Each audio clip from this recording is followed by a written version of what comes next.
నమస్కారం ఫ్రెండ్స్. గత కొన్ని రోజులుగా 9th క్లాస్లోని 13వ లెసను 17-18 శతాబ్దాలలో ప్రజాస్వామిక జాతీయవాద విప్లవాలు ఈ లెసన్ గురించి అకాడమీ లెవెల్లో నేర్చుకుంటూ ఉన్నాం.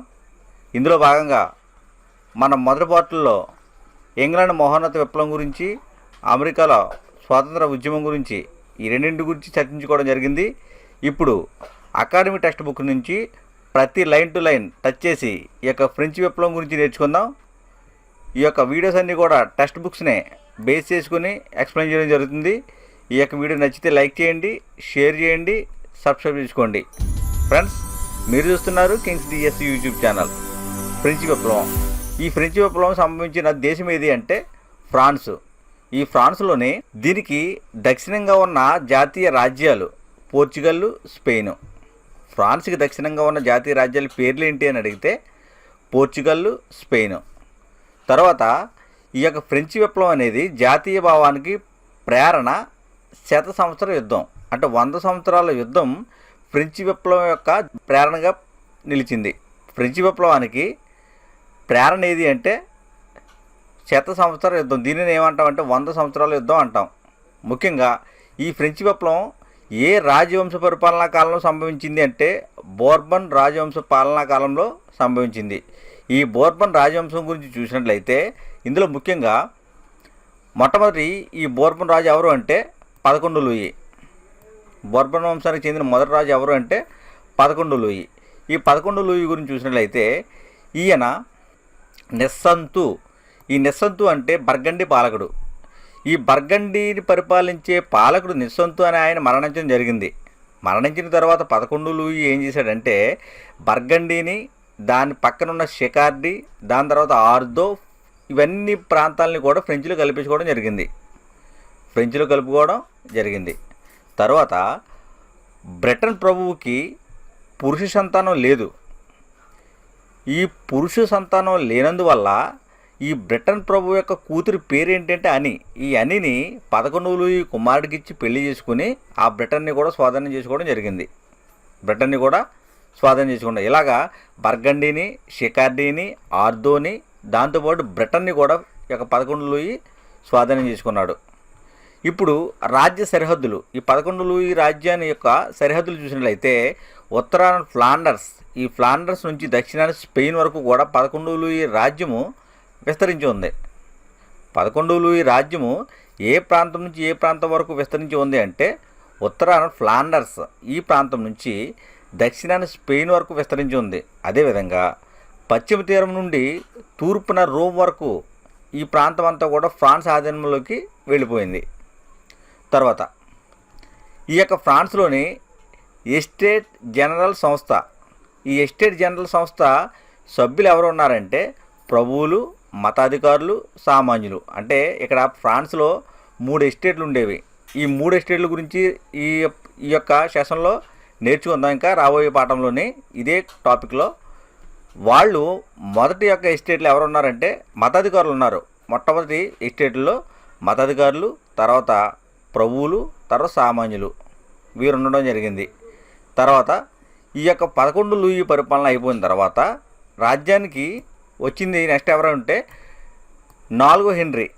ఫ్రాన్స్ యొక్క అధికార పగ్గాలు ఎవరు చేపట్టారు 11 లూయి తర్వాత అంటే 4వ హెన్రీ చేపట్టాడు. ఇప్పుడు ఈ 4వ హెన్రీ గురించి చూసినట్లయితే ఈ 4వ హెన్రీ ప్రధానమంత్రులు ఎవరు అని ఒకసారి క్వశ్చన్లు అడగడం జరిగింది. వారి పేర్లు ఏంటంటే రిష్లు, జుల్ మారిజన్. వీరిద్దరూ కూడా ఫ్రాన్స్ని గొప్ప రాజ్యంగా తీర్చిదిద్దారు. వీరు 4వ హెన్రీ యొక్క ప్రధానులు. వీళ్ళ పేర్లు ఏంటంటే రిష్లు, జుల్ మారిజన్. వీళ్ళిద్దరూ కూడా ఈ రిష్లు, జుల్ మారిజన్ వీళ్ళిద్దరూ కూడా ఫ్రాన్స్ని గొప్ప రాజ్యంగా తీర్చిదిద్దారు. వీరి పునాదులపైనే, అంటే రిష్లు, జుల్ మారిజన్ వేసిన పునాదులపైనే లూయి 14 నవ ఫ్రాన్స్ నిర్మాణం పూర్తి చేశాడు. 14 లూయి ఈ యొక్క రిష్లు, జుల్ మారిజన్ వీరి వేసిన పునాదుల మీదే కొత్త ఫ్రాన్స్ నిర్మాణం అనేది పూర్తి చేయడం జరిగింది. ఇక 4వ హెన్రీ 1589లో సింహాసనానికి వచ్చాడు. వచ్చిన తర్వాత నాంటీస్ శాసనాన్ని వేయించడం జరిగింది. ఈ 4వ హెన్రీ నాంటీస్ శాసనాన్ని ఎవరు వేయించారు? 4వ హెన్రీ వేయించడం జరిగింది. ఈ యొక్క నాంటి శాసనంలో మత సామ్రాజ్య ఆచరణ గురించి, ప్రొటెస్టెంట్ హక్కులు కాపాడడం గురించి వివరించబడింది.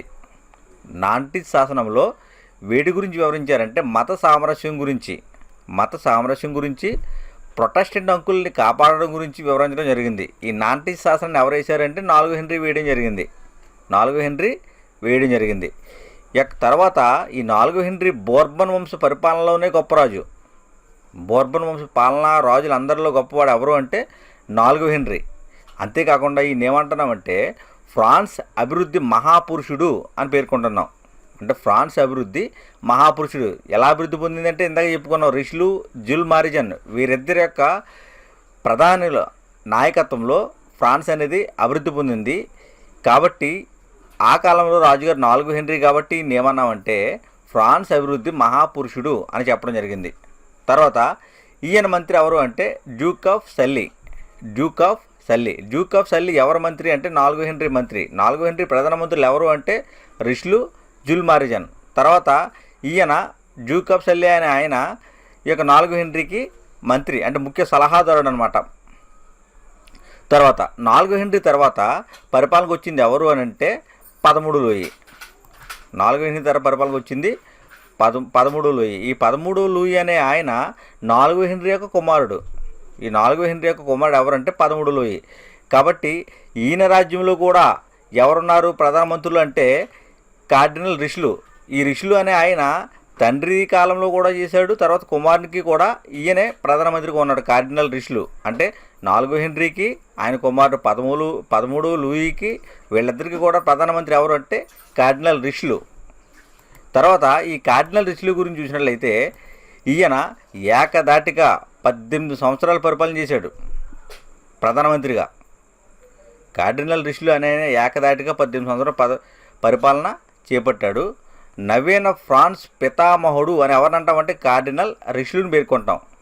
నవీన ఫ్రాన్స్ పితామహుడు అని కార్డినల్ రిష్లుని పేర్కొంటాం. తర్వాత హ్యూజినాట్స్ ఈ రాజకీయ హక్కుల్ని కూడా రద్దు చేశాడు.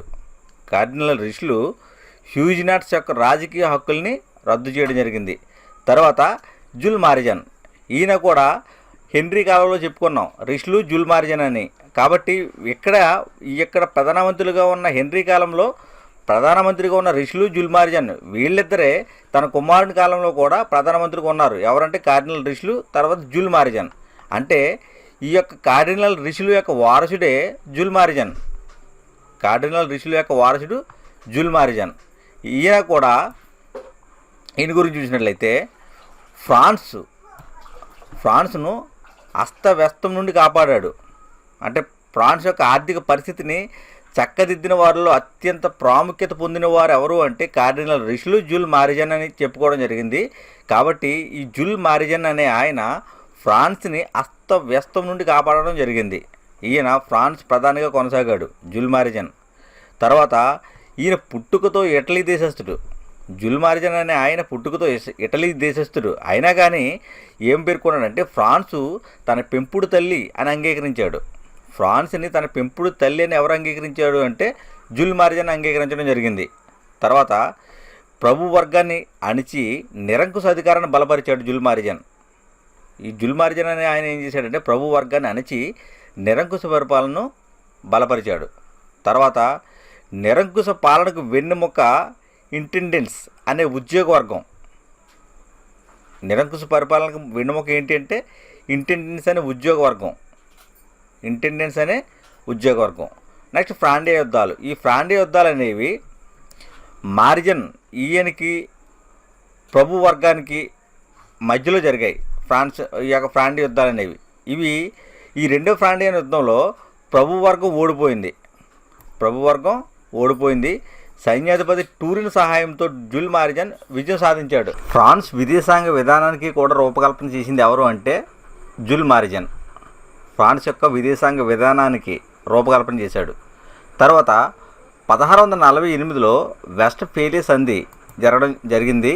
ఇది స్ట్రాస్బూర్ పట్టణం మినహాయించి ఆల్సిస్ రాష్ట్రం ఫ్రాన్స్ స్వాధీనమైంది. 1648 వెస్ట్ ఫేలియా సంధి ప్రకారంగా ఆల్సిస్ రాష్ట్రం అంతా కూడా ఫ్రాన్స్ స్వాధీనంలోకి వెళ్ళిపోయింది. ఇందులో ఈ ఆల్సైస్ ప్రాంతంలో స్ట్రాస్బూర్ అనే పట్టణం మాత్రం మినహాయించబడింది. 1661లో మార్జన్ మరణించాడు. 1661లో మార్జన్ మరణించాడు. తర్వాత 14 లూయి. ఈ 14 లూయి గురించి చూసినట్లయితే ఈ 14 లూయి ఏం చెప్పాడంటే నాకు నేనే ప్రధానమంత్రిని అని చాటుకున్నాడు. 14 లూయి నాకు నేనే ప్రధానమంత్రిని అని చాటుకున్నాడు. అంతేకాకుండా నేనే రాజ్యాన్ని అని ప్రకటించుకున్నాడు. ఈ 14 లూయి నేనే రాజ్యాన్ని, నాకు నేనే ప్రధానమంత్రిని అని చాటుకున్నాడు. తర్వాత ఇంకొకటి చెప్పాడు ఏంటంటే తన మరణించే సమయంలో తన వారసులతో చెప్పాడు అన్నమాట. ఏమని? యుద్ధం పట్ల ఆసక్తి కనపరచవద్దని, ప్రజా సంక్షేమం మీద దృష్టి సారించమని ఈయన చెప్పాడు. ఏం చెప్పాడు అంటే యుద్ధం మీద ఆసక్తి కనపరచవద్దు, ప్రజా సంక్షేమం మీద దృష్టిని కేంద్రీకరించండి అని చెప్పేసి తన వారసులకి 14 లూయి చెప్పాడు. తర్వాత ఇంకొక విషయం, సూర్యుడు భూమికి ఎలా మూలమో రాజు తన రాజ్యానికి అలా మూలమని ఈయన పేర్కొన్నాడు. ఏకధాటిగా 54 సంవత్సరాలు పరిపాలించాడు 14 లూయి ఫ్రాన్స్ను. ఈ బోర్బన్ వంశ రాజులలో ఏకధాటిగా 54 సంవత్సరాలు ఫ్రాన్స్ను పరిపాలించడం జరిగింది. ఈ 14 లూయి మంత్రులు చూసినట్లయితే ఈయన ఆర్థిక మంత్రి పేరు ఏంటంటే కోల్బర్ట్. 14 లూయి ఆర్థిక మంత్రి పేరేంటి అంటే కోల్బర్ట్. ఈయన గురించి చూస్తే ఈయన సేక్రెట్ మాటల్లో కోల్బర్ట్ లేకుండా లూయి లేడు అని పేర్కొన్నాడు. ఈయన అగ్రగణ్యుడు. మంత్రుల్లోనే కోల్బర్ట్ అనే ఆయన 14 లూయి మంత్రుల్లో అగ్రగణ్యుడు. సేక్రెట్ ఈ కోల్బర్ట్ గురించి ఏం పేర్కొన్నాడంటే ఈ సేక్రెట్ అనే ఆయన చరిత్రకారుడు. ఈయన ఏం పేర్కొన్నాడు కోల్బర్ట్ గురించి అంటే కోల్బర్ట్ లేకుండా లూయి లేడు అని పేర్కొన్నాడు. ఆ పేర్కొన్నది ఎవరు అంటే సేక్రెట్. తర్వాత లోవాస్ యుద్ధ విషయాలు, దబాన్ కోతల నిర్వహణ, వీళ్ళందరూ కూడా మంత్రులు. తర్వాత వీరితో పాటు ప్రసిద్ధ సేనా నాయకులు ఎవరంటే కాండే, టురెన్. ఇందులో ఆర్థిక మంత్రి పేరు ఏంటంటే కోల్బర్ట్. తర్వాత యుద్ధ విషయాలకు సంబంధించిన మంత్రి ఎవరంటే లోవాస్. 14 లూయి యొక్క యుద్ధ విషయాల మంత్రి ఎవరు అంటే లోవాస్. తర్వాత కోతలు నిర్వహించే కోటలు నిర్వహించే మంత్రి పేరేంటి అంటే దాబాన్. కోటలు నిర్వహించే మంత్రి పేరు దాబాన్. వీరే కాకుండా ప్రసిద్ధ సేనా నాయకుల పేర్లు కాండే, టురెన్. వీళ్ళందరూ కూడా 14 లూయి యొక్క మంత్రులు. తర్వాత రాచరికం దైవదత్తం అని ఈ 14 లూయి అభిప్రాయపడ్డాడు. ఈ 14 లూయి కొన్న బిరుదులు ఏంటి అని ఆలోచిస్తే వైభవోపేత చక్రవర్తి, దీన్నే గ్రాండ్ మోనార్క్ అంటారు. తర్వాత సూర్య చక్రవర్తి, దీన్ని సన్ కింగ్ అంటారు. తర్వాత బోర్బన్ పాలన అనేది ఈ 14 లూయి కాలంలో పరాకాష్ఠకు చేరింది. నిరంకుశ పాలన, బోర్బన్ యొక్క నిరంకుశ పాలన 14 లూయి కాలంలో పరాకాష్ఠకు చేరింది. ఈ 14 లూయి ఫ్రాన్స్కి 12 మైళ్ళ దూరంలో వెర్సే రాజప్రసాదాన్ని నిర్మించాడు. ఈ యొక్క వెర్సే రాజప్రసాదమే మన ఫ్రెంచ్ విప్లవానికి నాంది. ఇక్కడ ఈ యొక్క రాజప్రసాదంలోనే ఈ విషయాలన్నీ కూడా జరిగినాయి. ఈ ఫ్రెంచ్ విప్లవానికి సంబంధించి ఆ రాజు పరిపాలన కానీ, అక్కడ ఉండే విధానాలు కానీ, అక్కడ భోగలాలసులయ్యి వారు జీవించే విధానం అంతా కూడా రాబోయే లెసన్లో మనం తెలుసుకుంటాం. ఈ వెర్సే రాజప్రసాదం ఎవరు నిర్మించారంటే 14 లూయి నిర్మించాడు. ఇది ఫ్రాన్స్కి ఈ రాజప్రసాదానికి ఎన్ని కిలోమీటర్ డిస్టెన్స్ ఉందంటే 12 మైళ్ళ దూరం. 12 మైళ్ళ దూరం ఉంది. తర్వాత 15 లూయి. 14 లూయి తర్వాత అధికారంలోకి వచ్చిన వ్యక్తి ఎవరు అంటే 15 లూయి. ఈ 15 లూయి గురించి చూసినట్లయితే ఈ 15 లూయి యొక్క ఉంపుడి గతుల పేర్లు ఏంటి అంటే మేడం డి పాంపిడోర్, మేడం డొబారీ. వీళ్ళిద్దరూ కూడా 15 లూయి యొక్క ఉంపుడి గతులు. రాజ్యాన్ని 15 లూయి వీళ్ళిద్దరి చేతిలో పెట్టడం జరిగింది. ఎప్పుడైతే వీళ్ళిద్దరి చేతిలో పెట్టాడో రాజ్యం అంతా కూడా అస్తవ్యస్తం అయిపోయింది. తర్వాత ఈ విషయాన్ని అంతా కూడా గమనించి ఈయన ఏమన్నా రాజవీధుల్లో వెళ్తుంటే చూసిన ప్రజలందరూ కూడా చూసి ఆయన చూసి హేళన చేయడము, తర్వాత నమస్కారం పెట్టడానికి మోకాన్ని చిన్నబుచ్చుకోవడం, ఇలా చేస్తూ ఉన్న పరిస్థితులన్నీ కూడా గమనించిన 15 లూయి ఏం పేర్కొన్నాడు అంటే నా తరువాత ప్రళయం వస్తుంది అని పేర్కోవడం జరిగింది. పేర్కొన్నాడు. అదేవిధంగా 16 లూయి కాలంలో ఈ ఫ్రెంచ్ విప్లవం అనేది ప్రళయ రూపంలో 16 లూయి. ఇది ఇతని గురించి చూసినట్లయితే మనం 1774 ఈ యొక్క 16 లూయి ఫ్రాన్స్ రాజుగా నియమించబడ్డాడు. 1774లో ఈ యొక్క 16 లూయి ఫ్రాన్స్ రాజుగా నియమించబడ్డాడు. ఇక్కడ ఈయన అప్పటికి వయసు ఎంత అంటే 16 లూయికి 22 సంవత్సరాల వయసు. 16 లూయికి వయసు ఎంత? 22 సంవత్సరాల వయసు.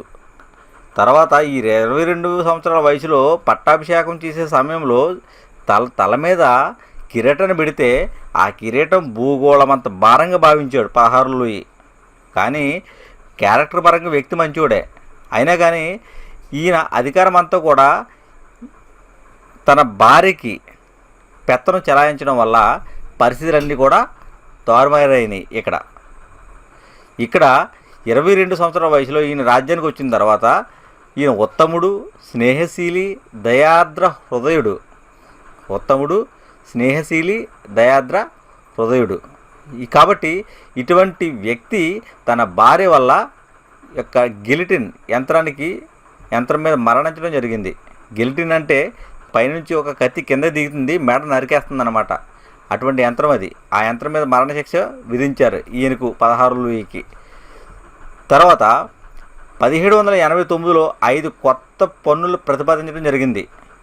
16 లూయి 17 ఆర్థిక వ్యవస్థ అంతా కూడా చిన్నాభిన్నమైపోయింది. దాంతోపాటు మొదటి వర్గము, రెండో వర్గము వీళ్ళెవరు కూడా పన్నులు కట్టేవారు కాదు. ఓన్లీ ఈ పన్ను భారం అంతా కూడా సామాన్యుల మీదే పడేది.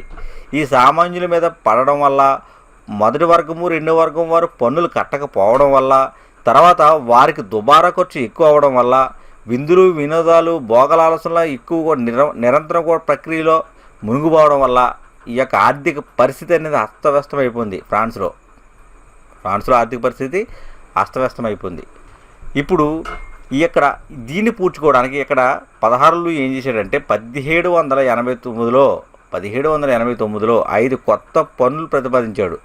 ఆ పన్నులు ఏంటి అంటే ఇక్కడ ఒకటి గమనించండి, మనకి 9th క్లాస్ టెక్స్ట్ బుక్లో అయితే 5 పన్నులే పేర్కొన్నారు. కానీ అకాడమీ టెక్స్ట్ బుక్లో అయితే ఈ పన్నులన్నీ కూడా పేర్కోవడం జరిగింది. ఈ టైద్ పన్ను గురించి చూద్దాం. చర్చికి చెల్లించే పన్ను అంటే రైతాంగం అంతా కూడా చర్చికి చెల్లించే పన్ను ఇది టైద్ అనేది రైతులు చర్చికి చెల్లించే పన్ను. ఎలా చెల్లిస్తారంటే వ్యవసాయ ఉత్పత్తిలో పండిన పంటలో 10వ వంతు చర్చికి ఇచ్చేస్తూ ఉండాలి. ఇది రూల్ అది. ఈ టైద్ పన్ను ప్రకారంగా ఎంత పంట అయితే పండిందో ఆ పండిన పంటలో 10వ వంతు చర్చికి ఇచ్చేయాలి. దానికి ఏం పేరంటే దశాంశం అని పేరు. ఆ పన్నుకి ఏం పేరంటే దశాంశం. అదే టైద్ పన్ను. Next Peter's pence. ఇది కూడా చర్చికి చెల్లించే పన్నే.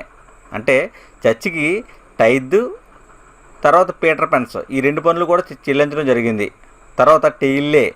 ఈ టెయిల్లే అనేది ప్రత్యక్ష పన్ను. ఇది భూమి మీద చెల్లించే పన్ను టెయిల్లే. ఎవరు చెల్లిస్తారు అంటే 3వ ఎస్టేట్ ప్రజలు ఈ పన్ను చెల్లించడం జరుగుతుంది. టెయిల్లే పన్నును ఎవరు చెల్లిస్తారంటే 3వ ఎస్టేట్ ప్రజలు. 3వ ఎస్టేట్లో ఎవరున్నారు? సామాన్యులు ఉన్నారు. రాబోయే లెసన్లు నేర్చుకుంటాం. సామాన్యులు ఉన్నారు. ఈ సామాన్యులు చెల్లించే పన్ను భూమి మీద చేసే పన్ను ఏదంటే టెయిల్లే. నెక్స్ట్ లెవర్లు. ఈ లెవర్లు ఇది ఫ్రాన్స్లో కరెన్సీ. లెవర్లు అనేది ఫ్రాన్స్ కరెన్సీ. ఇది 1794 నుంచి ఈ లెవర్లు అనే కరెన్సీ నిలిపివేయడం జరిగింది. ఫ్రాన్స్లో కరెన్సీ పేరు ఏంటంటే లెవర్లు. ఈ లెవర్లు ద్రవ్య కొలమానంగా ఉంటూ ఉండేది ఫ్రాన్స్లో. 1794 నుంచి లెవర్లు దీనిని నిలిపివేశారు. తర్వాత వింజిటీమ్. ఈ వింజిటీమ్ అనేది ఆదాయం మీద చెల్లించే పన్ను. Next gabelle. ఈ గాబెల్లే అనేది ఉప్పు మీద చెల్లించే పన్ను పేరు ఏంటంటే గాబెల్లే. నెక్స్ట్ క్వారీ. ఈ క్వారీ అనేది రహదారి పన్ను. ఇలా పన్నులు అన్నీ కూడా సామాన్యులు చెల్లిస్తుంటే వారికి అన్నీ పోగా మిగిలేది కేవలం 20% మాత్రమే మిగిలేది. కాబట్టి తినడానికి కూడా తిండి దొరికే పరిస్థితిలో లేదు ఫ్రాన్స్ అనేది 16 లూయి కాలంలో. కానీ ఈ రాజభవనము వెర్సై రాజప్రసాదం మాత్రం ఎప్పుడు కూడా విందులు వినోదాలతో తొలతూగుతుంటే ఈ ప్రజలు మాత్రం తిండి లేక అల్లాడుతూ ఉండేవారు. తర్వాత మధ్యయుగం నానుడు ఏంటి అంటే ఈ యొక్క పన్నులు ఇంత భయంకరంగా వేయడం వల్ల ఫ్రాన్స్లో మధ్యయుగంలో ఒక నానుడి ఉంది. అది ఏంటి ఆ నానుడి అంటే, మొట్టమొదటి నానుడి ఫ్రాన్స్లో భూస్వాములు యుద్ధాలు చేస్తారు, మతాచారులు ప్రార్థనలు చేస్తారు, ప్రజలు పన్ను కడతారు. ఫ్రాన్స్లో భూస్వాములు యుద్ధాలు చేస్తారు, మతాచారులు ప్రార్థనలు చేస్తారు, ప్రజలు మాత్రం పన్ను కడతారు. ఈ నానుడు ఉంటూ ఉంది. అంతేకాకుండా ఈ యొక్క ఫ్రాన్స్ దేశంలో 90% మంది తిండి లేక మరణిస్తూ ఉంటే, వీరందరూ కూడా సామాన్య ప్రజలు, 90% మంది తిండి లేక మరణిస్తూ ఉంటే 10% మంది తిన్న దొరకక మరణించారు అనే నానుడి కూడా ఈ యొక్క ఫ్రాన్స్లో ఉంది మధ్యయుగ కాలంలో. ఇలా ప్రభుత్వానికి 200 కోట్ల ఆదాయం లివర్ల రూపంలో వచ్చింది. అంటే 200 కోట్ల లివర్లు లభించింది ప్రభుత్వానికి. ఈ యొక్క 16వ లూయి భార్య మేరీ ఆంటోనెట్. ఈమె గురించి చూస్తే ఈమె ఆస్ట్రియా రాకుమార్తె. ఈమె చేసిన చేష్టల వల్లే ఈ యొక్క ఫ్రాన్స్ అనేది అస్తవ్యస్తమైపోయింది. ఆస్ట్రియా రాకుమార్తె పవిత్ర రోమన్ సామ్రాజ్యాధిపతి మేరియా తెరీసా కుమార్తె. మేరీ ఆంటోనెట్ ఎవరంటే పవిత్ర రోమన్ సామ్రాజ్య అధిపతి మేరియా తెరీసా కుమార్తె. ప్రజలంటే ఎప్పుడు కూడా తనను పర్యవేక్షించి పొగడతలతో నింపే భూస్వాములే అని భావించింది ఈవిడి. మేరీ ఆంటోనెట్ ప్రజలంటే ఎప్పుడు కూడా తమ చుట్టూ పర్యవేక్షించి ఎప్పుడు కూడా పొగడతలతో నింపే భూస్వాములే అని ఈ మేరీ ఆంటోనెట్ భావించింది. ఈ యొక్క సామాన్య ప్రజల స్థితిగతులు ఏమి కూడా ఈమెకి తెలియవు. మాకు బ్రెడ్ కావాలి అని ఆందోళన జరుగుతూ ఉన్న సమయంలో బ్రెడ్ దొరకకపోతే కేక్ తినొచ్చు కదా అని వ్యాఖ్యానించింది. అంటే దీని మీద సామాన్య ప్రజల పట్ల ఈమెకున్న విధానం అనేది మనకు తెలుస్తుంది. మాకు బ్రెడ్ కావాలని అందరూ కూడా రోధిస్తూ ఉంటే ఆ సమయంలో ఈమె ఏం పేర్కొందంటే బ్రెడ్ దొరకకపోతే కేక్ తినొచ్చు కదా అని వ్యాఖ్యానించింది. తర్వాత వెర్సే రాజకోట అనేది విందులు విలాసాలకు ఈ మేరీ ఆంటోనెట్ కాలంలో నిలయంగా ఉంది వెర్సే రాజప్రసాదంలో. అంతేకాకుండా వీళ్ళకి అయ్యే ఖర్చులు ఇవన్నీ కూడా ఇక్కడ పేర్కోవడం జరిగింది. ఇందులో ఈ వెర్సే రాజప్రసాదంలో పనివారు 18,000 మంది ఉన్నారు. ఓన్లీ ఈ రాజుగారి యొక్క ఆ భవనంలో కేవలం పనోళ్ళు 18,000 మంది. ఎంత విచ్చలవిడిగా ధనం అనేది ఖర్చు అయిందో. కాబట్టి ఈ ఆర్థిక పరిస్థితి దిగజారిపోవడం వల్ల ఫ్రెంచ్ విప్లవం అనేది రావడం జరిగింది. కాబట్టి ఇక్కడ పనివారు ఎంతమంది ఉన్నారు? ఫ్రెంచ్ యొక్క రాజప్రసాదంలో అంటే 18,000 మంది ఉన్నారు. ఈ 18,000 మందిలో 16,000 మంది చక్రవర్తికి కుటుంబ సేవ కొరకు నియమించబడ్డారు. ఆ రాజుగారి యొక్క కుటుంబం కొరకు సేవల గురించి నియమించబడ్డవారు ఎంతమంది అంటే 16,000 మంది. ఓన్లీ ఒక రాణిగారికి సేవ చేయడానికి 500 మంది నియమించబడ్డారు. ఇక మేరీ ఆంటోనెట్ యొక్క పరిచర్య చేయడానికి 500 మంది నియమించబడ్డారు. తర్వాత రాజుగారి యొక్క కుటుంబానికి సేవ చేయడం గురించి 16,000 మంది నియమించబడ్డారు. మొత్తం ఎలా అయితే రాజుగారి భవనంలో పనిచేసే పనివారు ఎంతమంది అంటే 16 లూయి కాలంలో 18,000 మంది. ఎంతమంది? 18,000 మంది. తర్వాత ఎప్పుడైనా విహారాలకు వెళ్ళడానికి ఈ రాజుగారికి 200 వాహనాలు ఉంటూ ఉండేవి. ఎన్ని వాహనాలు ఉండేవి అంటే 200 వాహనాలు విహారానికి వెళ్ళడానికి. రాజుగారు ఉపయోగించే టేబుల్ ఖరీదు $1.5 మిలియన్. ఎంత అంటే రాజుగారు ఉపయోగించే టేబుల్ యొక్క ఖరీదు $1.5 మిలియన్. అందువల్ల ఈ రాజప్రసాదాన్ని దేశం మీద నిర్మించిన సమాధి అని వర్ణించడం జరిగింది. ఈ వెర్సే రాజభవనాన్ని ఇక్కడ మనం అడగొచ్చు, ఈ క్రింది వాళ్ళలో ఫ్రాన్స్లో ఏ కట్టడాన్ని దేశం మీద నిర్మించిన సమాధిగా వర్ణించారు అని అడిగితే అది వెర్సే రాజప్రసాదం. అందువల్ల ఇంత భయంకరంగా ఖర్చు ఉండడం వల్ల ఆర్థిక వ్యవస్థ దిగజారిపోయింది. కాబట్టి ఈ వెర్సే రాజప్రసాదాన్ని ఏమన్నారంటే దేశం మీద నిర్మించిన సమాధి అని పేర్కోవడం జరిగింది. తర్వాత న్యాయస్థానాలు. ఈ న్యాయస్థానాల గురించి చూసినట్లయితే దీన్ని న్యాయస్థానాలు ఏమంటారు? పార్లిమాలు అని పిలుస్తాం. ఈ ఫ్రాన్స్లో న్యాయస్థానాలను ఏ పేరుతో పిలిచేవారు అంటే పార్లిమాలు. ఇందులో పారిస్ పార్లిమా ఉత్తమమైంది. అంటే ఉన్న పార్లిమాలు అంటే ఉన్న న్యాయస్థానాలన్నింటిలో కూడా ఏ న్యాయస్థానం ఉత్తమమైంది అంటే పారిస్ పార్లిమా. తర్వాత లెటర్ డి కాచిట్. ఈ లెటర్ డి కాచిట్ అనేది ఆజ్ఞాపత్రం. రాజుకు ఎవరినైనా కారణం చూపకుండా నిర్బంధించే అధికారాన్నే లెటర్ డి కాచెట్ అంటారు. అంటే రాజుగారు ఎవరినైనా కానీ ఏ కారణం లేకుండా నిర్బంధించవచ్చు. ఈ అధికారం ఉంది రాజుగారికి. ఆ అధికారం ఉన్న ఆజ్ఞాపత్రాన్ని ఏమన్నామంటే లెటర్ డి కాచెట్ అన్నారు. Letter de cachet. తర్వాత సైన్యం. ఈ సైన్యంలో 1,35,000 మంది ఫ్రాన్స్ సైన్యం ఉంది. 16వ లూయి కాలంలో సైన్యం ఎంత అంటే 1,35,000 మంది. సైన్యం ఎంత అంటే 1,35,000 మంది. ఇందులో సంవత్సరానికి వీరికి అయిన ఖర్చు ఎంత అంటే $46 మిలియన్. ఈ సైన్యానికి అయ్యే ఖర్చు సంవత్సరానికి $46 మిలియన్. ఇందులో అధికారులే ప్రత్యేకంగా 35,000 మంది ఉన్నారు. కానీ ఇందులో అధికారులు ఎంతమంది అవసరం అంటే 3,500 మంది అవసరం. కానీ ఇక్కడ 35,000 మంది అధికారులు ఉన్నారు.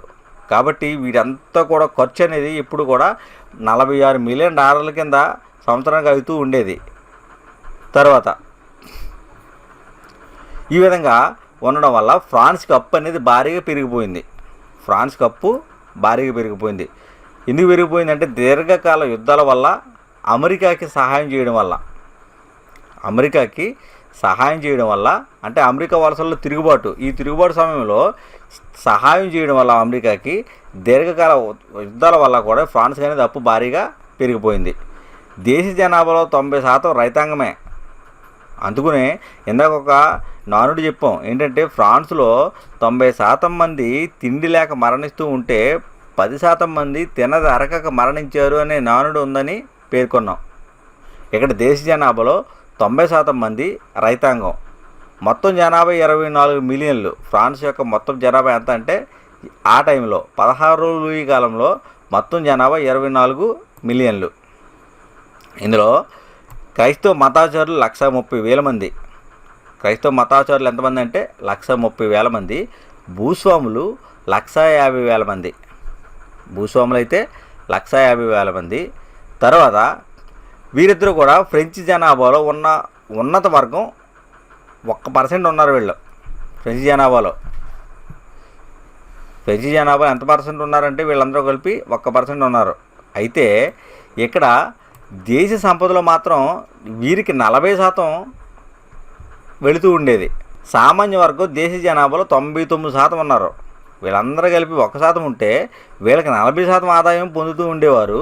దేశ ఆదాయంలో 40% వీరికి వెళ్ళిపోతూ ఉంటే మిగిలిన 99%కి ఆ మిగిలిన 60% మాత్రమే వెళుతూ ఉండేది. ఈ క్రింది స్థాయి మతాచారులు సామాన్య వర్గం నుంచి మాత్రం వచ్చేవారు. క్రింది స్థాయి మతాచారులు వస్తూ ఉండేవారు. 60% సంపన్నులు చర్చి 3వ ఎస్టేట్ ధనికుల ఆధీనంలో ఉండేది. ఆ మిగిలిన 60% అన్నమాట. 40% ఏమో ఆ 1% ఉన్న మొదటి 2వ రకం ఎస్టేట్ ఆధీనంలో ఉంటే మిగిలిన 60% సంపన్నులు చర్చి 3వ ఎస్టేట్ ధనికుల ఆధీనంలో ఉంటూ ఉండేది. 60% అంటే ఈ 3వ ఎస్టేట్ ధనిక ఆధీనంలో ఉంటూ ఉండేది. నెక్స్ట్ ఫ్రెంచ్ విప్లవం గురించి చూసినట్లయితే ఇందులో ఆధునిక ప్రపంచ చరిత్రలో ఫ్రెంచ్ విప్లవం అనేది ఒక మైలురాయి. ఆధునిక ప్రపంచ చరిత్రలోనే మైలురాయి. స్వేచ్ఛ, సమానత్వం, సౌభ్రాతృత్వం మానవాళికి మొదటిసారి అందించిన విప్లవం ఏది అంటే ఫ్రెంచ్ విప్లవం. స్వేచ్ఛను, సమానత్వాన్ని, సౌభ్రాతృత్వాన్ని మానవాళికి మొదట అందించిన సంఘటన ఫ్రెంచ్ విప్లవం. దీనినే 2వ సాంస్కృతిక పునరుజ్జీవనం అని పిలుస్తారు. దీన్ని ఏమంటామంటే 2వ సాంస్కృతిక పునరుజ్జీవనం అంటాం. ఈ విప్లవంతో ఐరోపా ఖండ చరిత్ర అనేది ఒక దేశ చరిత్ర, అదే దేశం ఫ్రాన్స్. అదేవిధంగా సంఘటన చరిత్ర అది ఫ్రెంచ్ విప్లవం సంఘటన. తర్వాత వ్యక్తి చరిత్ర అది నెపోలియన్గా మారిందని చరిత్రకారులు చెబుతూ ఉన్నారు. ఈ ఫ్రెంచ్ విప్లవంతో ఐరోపా ఖండ చరిత్ర ఒక దేశ చరిత్రగా అంటే ఫ్రాన్స్ చరిత్రగా, ఒక సంఘటన చరిత్రగా అంటే ఫ్రెంచ్ విప్లవం చరిత్రగా, ఒక వ్యక్తి చరిత్రగా అంటే నెపోలియన్ చరిత్రగా మారిందని చరిత్రకారులు చెబుతూ. తర్వాత గ్రంథాలు. ఈ గ్రంథాల గురించి చూసినట్లయితే ఇక్కడ ఈ జాన్ లాక్ అనే ఆయన రాసిన గ్రంథం పేరేంటంటే ట్రూ ట్రీటైజెస్ ఆఫ్ సివిల్ గవర్నమెంట్ అనే గ్రంథం రాశాడు. ట్రూ ట్రీటైజెస్ ఆఫ్ సివిల్ గవర్నమెంట్ అనే గ్రంథాన్ని జాన్ లాక్ రాయడం జరిగింది. ఇది రాజరికం దైవదత్తం అన్నదాన్ని ఖండించాడు. ఇందులో జాన్ లాక్ ఏం చేశాడంటే ఈ ట్రూ ట్రీటైజెస్ ఆఫ్ సివిల్ గవర్నమెంట్ అనే గ్రంథంలో రాజరికం అనేది దైవదత్తం అన్నదాన్ని ఖండించాడు. తర్వాత వాల్టేరు, ఈ వాల్టేరు ఇతన్ని ఏమన్నారంటే విప్లవంలో సగభాగం అన్నారు వాల్టేర్ని. ఈ ఫ్రెంచ్ విప్లవంలో సగభాగం అని ఎవరిని పేర్కొన్నారు అంటే వాల్టేర్ని పేర్కొన్నారు. తర్వాత రూసో, ఈ రూసో చూసినట్లయితే రాజు అధికారం దైవదత్తం కాదు, అది ప్రజలిచ్చిందే అని రూసో అభిప్రాయపడ్డాడు. రూసో ఏమని పేర్కొన్నాడంటే రాజు అధికారం అనేది దైవదత్తం కాదు, అది ప్రజలిచ్చిందే అని రూసో పేర్కోవడం జరిగింది. రాజు మీద ప్రజలు తిరుగుబాటు చేయడం అంటే తాను ఇచ్చింది ప్రజలు తిరిగి తీసుకోవడమే అని రూసో పేర్కొన్నాడు. రాజు మీద ప్రజలు తిరుగుబాటు చేస్తున్నారు అంటే దాని అర్థం ఏంటి అంటే ప్రజలు ఇచ్చింది మళ్ళీ ప్రజలు తిరిగి తీసుకుంటున్నారు అని రూసో పేర్కోవడం జరిగింది. ఈయన గ్రంథం పేరు ఏంటంటే సోషల్ కాంట్రాక్ట్. ఇందులో తొలి వాక్యం ఏది అని అడుగుతాడు. సోషల్ కాంట్రాక్ట్, రూసో రాసిన సోషల్ కాంట్రాక్ట్లో మొట్టమొదటి వాక్యం ఏది అని అడిగితే మానవుడు స్వేచ్ఛాజీవిగా జన్మించాడు. మొట్టమొదటి వాక్యం పేరేంటి అంటే మానవుడు స్వేచ్ఛాజీవిగా జన్మించాడు. ఇది రూసోకు సంబంధించి. తర్వాత మాంటెస్క్యూ, ఈ మాంటెస్క్యూ సంబంధించి చూసినట్లయితే ఈయన క్యాథలిక్ న్యాయవాది. మాంటెస్క్యూ అనే ఆయన క్యాథలిక్ న్యాయవాది. ఈయన రాసిన గ్రంథం పేరు the spirit of laws. Montesquieu రాసిన గ్రంథం పేరేంటి అని అడిగితే ది స్పిరిట్ ఆఫ్ లాస్. విధానసభ, కార్యనిర్వాహక సభ, న్యాయశాఖ ఈ మూడింటి మధ్య అధికారాల విభజన ప్రతిపాదించాడు ఈయన మాంటెస్క్యూ. విధానసభ, కార్యనిర్వాహక సభ, న్యాయశాఖ ఈ మూడు శాఖల మధ్య అధికారాల విభజన ప్రతిపాదించాడు. ఈ విధానం అమెరికాలో స్వాతంత్రం పొందిన 13 రాష్ట్రాలు అమలుపరిచాయి. ఈ యొక్క విధానసభ, కార్యనిర్వాహక శాఖ, న్యాయశాఖ ఈ విధానాన్ని అమెరికాలో స్వాతంత్రం పొందిన 13 రాష్ట్రాలు కూడా అమలుపరిచాయి. ఎవరి విధానాన్ని అమలుపరిచాయి? మాంటెస్క్యూ యొక్క విధానాన్ని అమలుపరిచాయి. ఈ యొక్క ది స్పిరిట్ ఆఫ్ లాస్ అనే గ్రంథంలో బ్రిటిష్ వ్యవస్థ స్థిరంగా ఉండడానికి వివిధ శాఖల మధ్య అధికారం విభజన కారణం అని పేర్కొన్నాడు. Montesquieu the spirit of laws అనే గ్రంథంలో బ్రిటిష్ వ్యవస్థ అనేది స్థిరంగా ఉంది అంటే దాని అర్థం ఏంటి అంటే వివిధ శాఖల మధ్య అధికారాల విభజన జరిగింది అని పేర్కొన్నాడు. అంతేకాకుండా బ్రిటన్లో ఉదారవాదం, ఫ్రాన్స్లో నిరంకుశత్వం మధ్య తేడాలు తెలియజేశాడు. ఈ Montesquieu the spirit of laws అనే గ్రంథంలో బ్రిటన్లో ఉన్న ఉదారవాదం గురించి, ఫ్రాన్స్లో ఉన్న నిరంకుశత్వం మధ్య ఈ తేడాలను వివరించడం జరిగింది. తర్వాత ఫిజియోక్రాట్స్, ఈ ఫిజియోక్రాట్స్ అనే వాళ్ళ గురించి చూసినట్లయితే ఎవరంటే వీరు ఆర్థికవేత్తలు. ఫిజియోక్రాట్స్, ఫ్రాన్స్లో ఆర్థికవేత్తలను ఏ పేరుతో పిలుస్తాము అంటే ఫిజియోక్రాట్స్ అని పిలవడం జరుగుతుంది. ఈ యొక్క సహజ హక్కుల సిద్ధాంతాన్ని ప్రతిపాదించారు. ఈ ఫిజియోక్రాట్స్ అనేవారు సహజ హక్కుల సిద్ధాంతాన్ని ప్రతిపాదించడం జరిగింది. ఈ ఫిజియోక్రాట్స్లో ముఖ్యమైన వారు ఎవరు అంటే క్విస్నే డిగుర్నే. ఈ క్విస్నే డిగుర్నే వీళ్ళిద్దరూ కూడా ఫిజియోక్రాట్స్ అంటే ఆర్థిక శాస్త్రవేత్తలు. వీళ్ళిద్దరి మీద కూడా ఆడమ్ స్మిత్ ప్రభావం అనేది ఉంది. ఈ Adam Smith wealth of nation అనే గ్రంథం రాసిన ఈ యొక్క ఆడమ్ స్మిత్ ప్రభావము క్విస్నే డిగుర్నే వీళ్ళిద్దరి మీద కూడా పడింది. సహజ సంపదకు మానవ కృషి జోడించినప్పుడే సంపద ఉత్పన్నం అవుతుంది అని పేర్కొన్నారు. ఫిజియోక్రాట్స్ ఏం పేర్కొన్నారంటే సహజ సంపదకు మానవ కృషి జోడించినప్పుడే సంపద ఉత్పన్నం అవుతుంది అని ఫిజియోక్రాట్స్ పేర్కొన్నారు. తర్వాత డెనిస్ డిడిరో, ఈయన 28 సంపుటాల విజ్ఞాన సర్వస్వాన్ని సంపుటీకరించాడు. ఈ యొక్క విజ్ఞాన సర్వస్వమే విప్లవకారుల కరదీపిక అని పేరు పొందింది. ఈ డిడిరో రాసిన విజ్ఞాన సర్వస్వమే విప్లవకారుల కరదీపిక అని పేరు పొందింది. ఇందులో స్వేచ్ఛ, సమానత్వం, సౌభ్రాతృత్వం ఈ ఆదర్శాలుగా ఏర్పడయ్యాయి. స్వేచ్ఛ, సమానత్వం, సౌభ్రాతృత్వం ఈ డిడిరో రాసిన విప్లవకారుల కరదీపిక యొక్క ఆదర్శాలు ఏంటి అంటే స్వేచ్ఛ, సమానత్వము, సౌభ్రాతృత్వం. తర్వాత ఫ్రాన్స్ రాజకీయ మేధావులకు ఆదర్శం, అమెరికా రాజ్యాంగంలో వ్యక్తిగత హక్కులకు హామీ ఇవ్వడం. ఫ్రాన్స్ యొక్క రాజకీయ మేధావులకు ఆదర్శం ఏంటి అంటే అమెరికా రాజ్యాంగంలో వ్యక్తిగత హక్కులకు హామీ ఇవ్వడం. తర్వాత నూతన సిద్ధాంతాలు. దీని గురించి చూసినట్లయితే డెకార్టే భౌతిక శాస్త్రంలోనూ రాబర్ట్ బాయల్ గణిత శాస్త్రంలోనూ సిద్ధాంతాలు రూపొందించారు. డెకార్టే అనే ఆయన భౌతిక శాస్త్రంలోనూ రాబర్ట్ బాయల్ గణిత శాస్త్రంలోనూ నూతన సిద్ధాంతాలు రూపొందించడం జరిగింది. తర్వాత న్యూటన్ ఏం పేర్కొన్నాడంటే భౌతిక ప్రపంచం ప్రకృతి సూత్రాల ఆధారంగా నడుస్తుందని పేర్కొన్నాడు. న్యూటను ఈ భౌతిక ప్రపంచం అనేది ప్రకృతి సూత్రాల ఆధారంగా నడుస్తుంది అని పేర్కోవడం జరిగింది. తర్వాత డీయిజం అంటే ఏంటంటే యొక్క దైవభక్తితో సంబంధం లేకుండా హేతువాద దృక్పథంతో భౌతిక శక్తుల ప్రాధాన్యాన్ని గుర్తించడాన్ని డీయిజం అంటారు. అంటే దైవంతో సంబంధం లేకుండా హేతువాద దృక్పథంతో భౌతిక శక్తుల ప్రాధాన్యం గుర్తించడాన్ని, భౌతిక శక్తుల యొక్క ప్రాధాన్యం గుర్తించడాన్ని ఏమంటామంటే డీయిజం అంటారు. ఈ డీయిజాన్ని అనుసరించే వారిని డీయిస్టులు అంటారు. డీయిజం అనుసరించే వారిని ఏమంటామంటే డీయిస్టులు. తర్వాత ఈ యొక్క విప్లవానికి ఆర్థిక కారణాలు మనం చూసినట్లయితే ఈ ఆర్థిక కారణాలలో విప్లవ ప్రధానమైన కారణం ఏంటి అంటే ఆర్థిక వ్యవస్థ కుదేలైపోవడం. ఫ్రెంచ్ విప్లవం రావడానికి ప్రధానమైన కారణం ఏది? ప్రధాన కారణం చాలా ఇంపార్టెంట్. ప్రధానమైన కారణం ఏంటి అంటే ఆర్థిక వ్యవస్థ కుదేలైపోవడం. తర్వాత ఇక్కడ ఈ కాలంలో 16వ లూయి కాలంలో ఆర్థిక మంత్రులు ఎవరు అంటే టర్గో. ఈ టర్గో గురించి చూసినట్లయితే ఈయన 1774లో ఆర్థిక మంత్రిగా నియమించబడ్డాడు.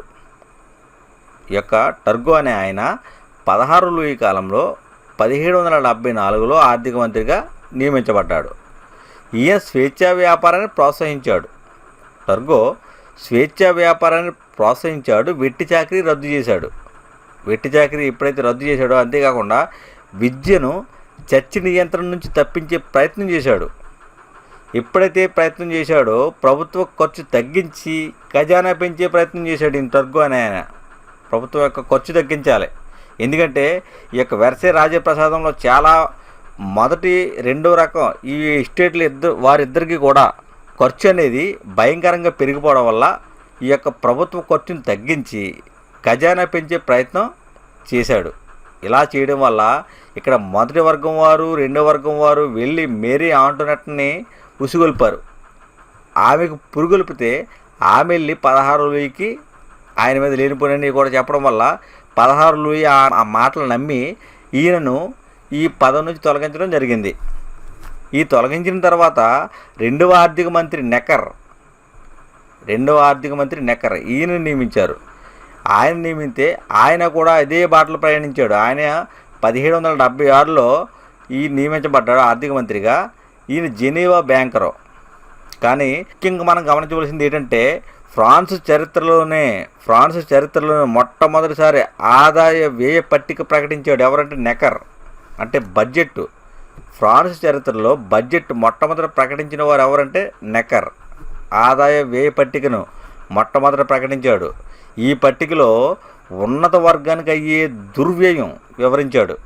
ఎప్పుడైతే దుర్వ్యయం వివరించాడో ఈ ఉన్నత వర్గం వారి అందరికీ కూడా కోపం రావడం, మరలా వెళ్ళి మేరీ ఆంటోనెట్ కలవడం, మేరీ ఆంటోనెట్ 16 లూయికి చెప్పడం, మరలా ఈయన్ని తీసివేయడం జరిగింది. ఈయన కూడా తొలగించబడ్డాడు నెక్కర్ అనే ఆయన.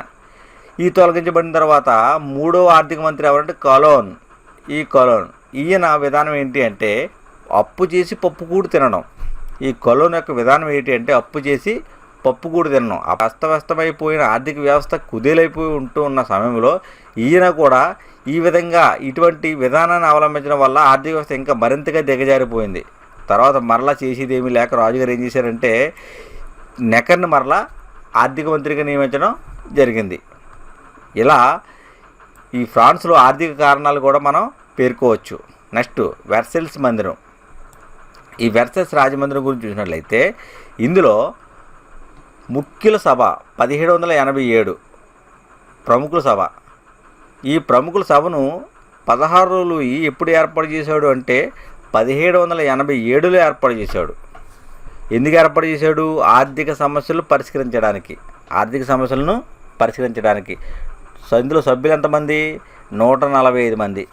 145 మంది సభ్యులతో కూడిన సభను 1787లో 16 లూయి ఏర్పాటు చేశాడు. దీనినే ప్రముఖుల సభ అంటారు.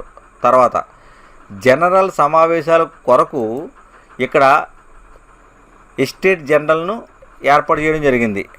ఆ ఎస్టేట్ జనరల్ అంటే ఏంటి అంటే ఫ్రాన్స్ దేశ పార్లమెంటునే ఎస్టేట్ జనరల్ అంటారు. ఫ్రాన్స్ దేశం యొక్క పార్లమెంటునే ఎస్టేట్ జనరల్ అంటారు.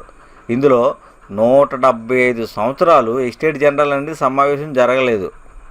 ఎస్టేట్ జనరల్ సమావేశం ఎన్ని సంవత్సరాలు జరగలేదంటే 175 సంవత్సరాల వరకు కూడా జరగలేదు. కానీ ఆర్థిక పరిస్థితి కుదేలైపోవడం వల్ల ఈ ఎస్టేట్ జనరల్ సమావేశం ఈ యొక్క 16 లూయికి నిర్వహించ తప్పలేదు. 1789లో ఎస్టేట్కి తిరిగి ఎన్నికలు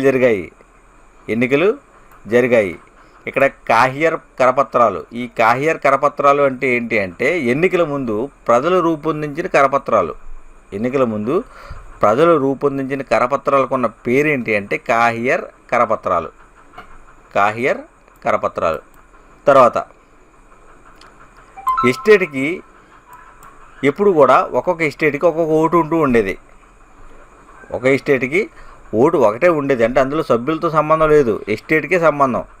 ఇప్పుడు కూడా వీళ్ళు ఎలా ఉండేవారంటే 1-2 ఎస్టేట్లు ఎప్పుడు కూడా ఒకటైపోయేవి, 3వ ఎస్టేట్ వారు ఒకటైపోయేవారు. ఇలా 1-2 ఎస్టేట్లు ఒకటైపోతే ఆ బిల్ అనేది వాళ్ళకు అనుకూలంగానే ఉండేది. ఎవరికి? మొదటి 2 ఎస్టేట్ల వారికే అనుకూలంగా ఉండేది. సామాన్య ప్రజలకు ఇప్పుడు కూడా వ్యతిరేకంగా ఉండేది. కాబట్టి ఇప్పుడు ఈ విధంగా ఓటు పెట్టినా కానీ సామాన్య ప్రజలు ఎప్పుడు కూడా ఓడిపోతూనే ఉండేవారు. ఎందుకంటే 1-2 ఓట్లు ఒకవైపు వెళ్ళిపోయేవి, ఒక ఓటు మాత్రం ఒకవైపు వచ్చేది. కానీ ఇక్కడ ప్రజలు చూసినట్లయితే ఈ యొక్క మొదటి ఎస్టేట్లోనేమో 300 మంది ఉన్నారు, 2వ ఎస్టేట్లోనేమో 300 మంది ఉన్నారు. కానీ 3వ ఎస్టేట్లో మాత్రం 600 మంది హాజరయ్యేవారు ప్రజలు. కానీ ఎప్పుడు తీర్మానం పెట్టినా కానీ మొదటి 2 ఎస్టేట్లు కూడా ఒకటైపోవడం వల్ల ఆ 2 ఓట్లు ఒక బేస్ అయిపోవడం వల్ల వాళ్ళే గెలిచేవారు. వీళ్ళు మాత్రం ఎప్పుడు కూడా ఓడిపోతూనే ఉండేవారు. కాబట్టి వీళ్ళు ఏం చేశారంటే ఈ నెకర్ చెప్పిన విధానం బట్టి వీరు కూడా పన్ను చెల్లిస్తే బాగుంటుందని చెప్పి ప్రతిపాదించిన తర్వాత ఈ సమావేశాన్ని ఏర్పాటు చేశాడు. 16 లూయి సమావేశాన్ని ఏర్పాటు చేస్తే ఇక్కడ ఎవరికి కూడా ఈ అధికారం లేదు. ఎస్టేట్ జనరల్ సమావేశాలు ఏర్పాటు చేసి ఆ సమావేశంలో మెజార్టీ ప్రకారంగా జరిగితేనే అప్పుడు పన్ను చెల్లించే అధికారం ఎస్టేట్ జనరల్ సమావేశానికే ఉంది. పన్ను నిర్ణయించే అధికారం ఎవరికి ఉంది? ఎస్టేట్ జనరల్కి ఒకరికే ఉంది. కాబట్టి రాజుగారికి కూడా అవకాశం లేదు అని చెప్పేసి వీరు రాజుకి వ్యతిరేకంగా మాట్లాడారు. ఎందుకని? వీళ్ళ ఉద్దేశం ఏంటి? మొదటి 2 ఓట్లు కూడా ఒకటైపోతున్నారు కాబట్టి మరలా వీళ్ళే గెలుస్తారు తీర్మానంలో అని చెప్పి వీళ్ళ ప్లాను. 18వ శతాబ్దం ఫ్రెంచ్ సమాజం 3 ఎస్టేట్లుగా ఉంటూ ఉండేదని పేర్కొన్నాం. ఆ 3 ఎస్టేట్లలో మొట్టమొదటి ఎస్టేట్ చూసినట్లయితే అందులో మతాధిపతులు ఉండేవారు. మొదటి ఎస్టేట్లో ఎవరు ఉండేవారంటే మతాధిపతులు. జన్మతః ఈ మొదటి ఎస్టేట్లకు సంబంధించినా కానీ 3వ ఎస్టేట్కు ప్రాతినిధ్యం వహించిన వారి పేర్లు ఏంటి అని అడిగే అవకాశం ఉంది. జన్మతః మొదటి ఎస్టేట్లు వర్గంలో పుట్టి 3వ ఎస్టేట్ వారికి ప్రాతినిధ్యం వహించిన వారు ఎవరు అని ఆలోచిస్తే ఇక్కడ మేరాబు సయీస్ వీళ్ళిద్దరూ కూడా జన్మతః మొదటి ఎస్టేట్లో పుట్టారు, అయినా కానీ 3వ ఎస్టేట్కి ప్రాధాన్యత వహించారు. నెక్స్ట్ మొదటి ఎస్టేట్ వారికి పన్ను నుంచి మాత్రం మినహాయింపు ఉండేది. పన్ను నుంచి మినహాయింపు మొదటి ఎస్టేట్ వారికి, 2వ ఎస్టేట్ వరకు కూడా. ఈ 2వ ఎస్టేట్లో ఎవరు సభ్యులుగా ఉన్నారంటే భూస్వాములు అన్నమాట. వీళ్ళందరూ కూడా ఈ కులీన వర్గం వారు 2వ ఎస్టేట్లో సభ్యులుగా ఉన్నారు. ఎస్టేట్కి 300 చెప్పిన ప్రతినిధులు పాల్గొంటూ ఉండేవారు. ఎస్టేట్కి 300 చెప్పిన అంటే మొదటి ఎస్టేట్లో 300 మంది, 2వ ఎస్టేట్లో 300 మంది ప్రతినిధులు పాల్గొంటూ ఉండేవారు. తర్వాత 3వ ఎస్టేటు. ఈ 3వ ఎస్టేట్లో ఇక్కడ వ్యాపారస్తులు, న్యాయాధికారులు, రైతులు, చేతివృత్తి కళాకారులు, కూలి పనులు చేసుకునేవారు, రైతులు, తర్వాత దీంతో పాటు సేద్య బానిసలు, వీరిని సెర్ఫ్స్ అంటాం. ఈ సేద్య బానిసలు వీరిలో కొంతమంది మాత్రం ధనికులు వీళ్ళందరూ కలిసి 3వ ఎస్టేట్గా పరిగణించబడ్డారు. ఈ 3వ ఎస్టేట్ ప్రజలు మాత్రమే పన్ను కట్టేవారు. ఈ ఎస్టేట్ యొక్క ఆఖరి సభ ఎప్పుడు జరిగిందంటే 1614లో జరిగింది. 1614 జరిగింది ఎస్టేట్ జనరల్. 3వ ఎస్టేట్లో 600 మంది హాజరవుతూ ఉండేవారు. ఇందా చెప్పుకున్నాం. మొదటి ఎస్టేట్ నుంచి 300 మంది, 2వ ఎస్టేట్ నుంచి ఏమో 300 మంది, 3వ ఎస్టేట్ నుంచి మాత్రం 600 మంది హాజరవుతూ ఉండేవారు. వీళ్ళు ఎప్పుడు కూడా నిలబడే ఉండేవారు 3వ ఎస్టేట్ ప్రజలు. మొదటి ఎస్టేట్ వారు రెండో ఎస్టేట్ వారు ఎదురెదురుగా కూర్చుని ఉంటే వీరు మాత్రం వారి వెనకాల నిలబడి ఉండేవారు మూడో ఎస్టేట్ ప్రజలు. ఇందులో పైగా పర్టికులర్గా సంపన్నులు విద్యావంతులకే ప్రాతినిధ్యం అనేది ఉంటూ ఉండేది ఈ మూడో ఎస్టేట్లో. ఇందులో రైతులు, చేతివృత్తుల వారు, కళాకారులు, మహిళలు వీరికి మాత్రం ప్రవేశం లేదు. వీరికి ప్రవేశము లేదు. కానీ ప్రవేశం లేకపోవడం వల్ల వీళ్ళందరూ కూడా ఉత్తరాలు పంపుతూ ఉండేవారు ఈ ఎస్టేట్ జనరల్ సమావేశానికి. ఇటువంటి ఉత్తరాలు పంపినప్పుడు ఎన్ని ఉత్తరాలు వస్తూ ఉండేవి అంటే 40,000 ఉత్తరాలు వస్తూ ఉండేవి ఈ ఎస్టేట్ జనరల్ సమావేశానికి. ఈ ప్రవేశం లేని వారైన రైతులు, చేతివృత్తుల వారు, కళాకారులు, మహిళలు వీరి నుంచి వచ్చే ఉత్తరాలు ఎన్ని అంటే 40,000 ఉత్తరాలు వస్తూ ఉండేవి. ఓన్లీ సంపన్నులు, విద్యావంతులకే ఈ మూడో ఎస్టేట్లో ప్రాతినిధ్యం అనేది ఉంటూ ఉండేది. అది కూడా వీళ్ళు నిలబడే ఉండేవారు. కూర్చోడానికి కూడా వీరికి అవకాశం ఉండేది కాదు. కూర్చోడానికి అవకాశం ఉన్నవారు ఎవరు అంటే ఒకటో ఎస్టేట్ వారు, రెండో ఎస్టేట్ వారు. తర్వాత మూడో ఎస్టేట్ వారు ప్రతి ఒక్కరికి కూడా ఓటు కావాలని పట్టుబట్టారు. మనకు ఎలా తెలుస్తుంది ఓటు కావాలని పట్టుబట్టారంటే రూసో తన సోషల్ కాంట్రాక్ట్ గ్రంథంలో పేర్కోవడం జరిగింది. రూసో తన సోషల్ కాంట్రాక్ట్ గ్రంథంలో పేర్కోవడం జరిగింది. దానిని అందరికీ కూడా ఓటు కావాలంటే రాజు మాత్రం ఒప్పుకోలేదు. 16 లూయి ఎప్పుడైతే ఒప్పుకోలేదో వెర్సైల్స్లోని జూన్ 20న టెన్నిస్ కోర్టులో సమావేశమయ్యారు. వీళ్ళందరూ కూడా ఈ యొక్క సామాన్య ప్రజలు 99% ఉన్న సామాన్య ప్రజలందరూ కూడా ఏం చేశారంటే వెర్సైల్స్లోని జూన్ 20న టెన్నిస్ కోర్టులో సమావేశమయ్యారు. అందులో జూన్ 17న మూడవ ఎస్టేట్ వారు జాతీయ సభగా ప్రకటించుకున్నారు. ఈ మూడవ ఎస్టేట్ ప్రజలు జాతీయ సభగా ఎప్పుడు ప్రకటించుకున్నారంటే జూన్ 17న మూడవ ఎస్టేట్ వారు జాతీయ సభగా ప్రకటించుకోవడం జరిగింది. ఇక్కడ శపథం చేశారు మూడవ ఎస్టేట్ వారు ఏమని, దేశానికి నూతన రాజ్యాంగం వచ్చే వరకు విడిపోం, ఎప్పుడు అవసరమైతే అప్పుడు సమావేశం అవుతాం ఆ శపథం చేయడం జరిగింది. ఈ మూడో ఎస్టేట్ ప్రజలు ఇక్కడ శపథం చేసిన శపథం ఏంటి అంటే దేశానికి నూతన రాజ్యాంగం వచ్చే వరకు కూడా విడిపోము, ఎప్పుడు అవసరమైతే అప్పుడు సమావేశం అవుతాం అని శపథం చేశారు. ఈ శపథాన్ని ఏమన్నామంటే టెన్నిస్ కోర్ట్ శపథం అన్నారు. ఈ టెన్నిస్ కోర్ట్ శపథానికి అధ్యక్షుడు ఎవరు? ఈ టెన్నిస్ కోర్ట్ సమావేశానికి అంటే బెయిలీ. అధ్యక్షుడి పేరేంటి అంటే బెయిలీ. తర్వాత బాస్టిల్ కారాగారం. ఈ బాస్టిల్ కారాగారం గురించి చూసినట్లయితే జూలై 8న జాతీయ రాజ్యాంగ పరిషత్ రూపొందించారు. జూలై 8వ తారీఖున జాతీయ రాజ్యాంగ పరిషత్ అనేది రూపొందించారు. ఈ యొక్క రాజ్యాంగ పరిషత్తును అడ్డుకోవాలని చెప్పేసి ఈ సరిహద్దు సైన్యాన్ని 16 రప్పించాడు. ఎంతమందిని? 20,000 సైన్యాన్ని 16 ఈ సరిహద్దు నుంచి రప్పించాడు అడ్డుకోవడానికి గురించి. అప్పుడు జాతీయ సభకు ఈ నెకర్ అనే ఆయన ఆర్థిక మంత్రి అనుకూలమని ఈయన తీసివేయడం జరిగింది. ఈ జాతీయ సభ జరుగుతూ ఉంటే ఈ జాతీయ సభకు అనుకూలంగా ఉన్నాడు నెకరు. ఈ నెకర్ ఎవరు? 16 ఈ ఆర్థిక మంత్రి అని పేర్కొన్నాం. ఈయనే బడ్జెట్ను మొట్టమొదటి ప్రవేశపెట్టాడని కూడా చెప్పుకున్నాం. ఈ నెకరు ఈ యొక్క 3వ ఎస్టేట్ అయిన ఈ సామాన్య ప్రజలకి అందరికీ కూడా అనుకూలంగా ఉన్నాడని చెప్పేసి ఈ నెకర్ని 16 తొలగించాడు. ఎప్పుడైతే తొలగించాడో ఈ యొక్క సామాన్య ప్రజలందరూ కూడా ఆ నెకర్ ఫోటోతోని జూలై 11, 12వ తేదీన ప్యారిస్లో ఆందోళన చేపట్టారు. తర్వాత జూలై 14న ఈ యొక్క బాస్టిల్ కోటను బద్దలుకొట్టడం జరిగింది. జూలై 14న బాస్టిల్ పతనం విప్లవ విజయ తొలి సంకేతం ఇది. ఈ యొక్క జూలై 14 ఈ బాస్టిల్ కోటను బద్దలుకొట్టారు. తర్వాత ఈ యొక్క బాస్టిల్ పతనం అనేది విప్లవ విజయ తొలి సంకేతం అని చెప్పవచ్చు. బాస్టిల్ కోట పతనం అంటే ఫ్రెంచి విప్లవానికి తొలి విజయ సంకేతం అని దేని పేర్కోవచ్చు? ఫ్రెంచి విప్లవానికి తొలి విజయ సంకేతం అని దేని పేర్కోవచ్చు అంటే బాస్టిల్ పతనం. దీనిని రాచరిక నిరంకుశ పతనంగా సృష్టించారు. కారణం ఏంటి అని ఆలోచిస్తే ఇక్కడ పంటలు పండకపోవడం, రొట్టె ధర పెరిగిపోవడం, సైన్యంచే పహారా కాయించడం ఇవన్నీ కూడా కారణాలే. ఈ బాస్టిల్ కోట పతనం చేయడానికి కారణం ఏంటంటే కరువు. మెయిన్ ఆర్థిక అందుకునే ఫ్రెంచి విప్లవం రావడానికి ప్రధానమైన కారణం ఏంటి అంటే ఆర్థిక వ్యవస్థ చిన్నాభిన్నం అయిపోవడం, ఆర్థిక వ్యవస్థ అనేది కుదేలైపోవడం. అందుకని పంట పండలేదు, రొట్టె ధర పెరిగిపోయింది. సైన్యంచే పహారా కాయించాడు. ఏంటి, సరిహద్దు నుంచి 20,000 సైన్యాన్ని తీసుకొచ్చి 16 దీన్ని అడ్డుకోవడానికి ప్రయత్నం చేశాడు, రాజ్యాంగ పరిషత్తుని అడ్డుకోవడానికి. తర్వాత మాసర్ అంటే ప్రభు భూస్వాములు ఉన్న ఇల్లు, ఆ ఇల్లుని ఏమంటారు, మాసర్ అంటారు. ప్రభువులు భూస్వాములు ఉన్న ఇంటిని ఏమంటామంటే మాసర్ అంటారు. నెక్స్ట్ ప్యారిస్ నగర స్వాధీనం. ఈ ప్యారిస్ నగర స్వాధీనం చూసినట్లయితే 48,000 యువకులతో జాతీయ సైనిక దళం ఏర్పడింది. ప్యారిస్ నగరంలో ఈ యొక్క 3వ ఎస్టేట్ అని సామాన్య ప్రజల్లో నుంచే 48,000 మంది యువకులతో 48,000 మంది యువకులతో జాతీయ సైనిక దళం ఏర్పడింది. దీనికి రక్షణ దళాధిపతి ఎవరు అంటే లఫాయితే. జాతీయ రక్షణ దళాధిపతి ఎవరు అంటే లఫాయితే. తర్వాత నగర మేయర్గా బెయిలీ నియమించబడ్డాడు. నగర మేయర్గా, ప్యారిస్ నగరానికి మేయర్గా ఎవరు నియమించబడ్డాడు అంటే బెయిలీ నియమించబడ్డాడు.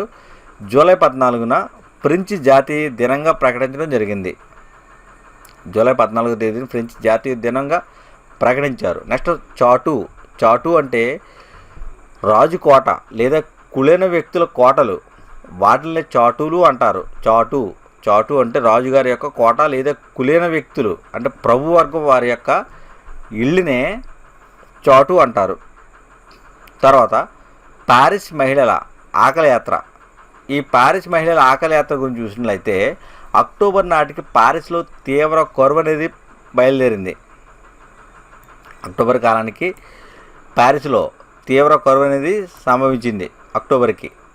ఇక్కడ ఈ అక్టోబర్ 1వ తేదీన ఈ యొక్క సరిహద్దు నుంచి వచ్చిన సేనలకు మేరీ ఆంటోనెట్ విందు నిర్వహిస్తే అక్టోబర్ 5వ తారీఖున ప్యారిస్లో మాకు బ్రెడ్ కావాలని నినాదాలు చేస్తూ వీళ్ళందరూ కూడా, మహిళలందరూ కూడా యాత్ర చేపట్టారు. మాకు బ్రెడ్ కావాలి అనే నినాదంలో ఏముందంటే ఆర్తనాదం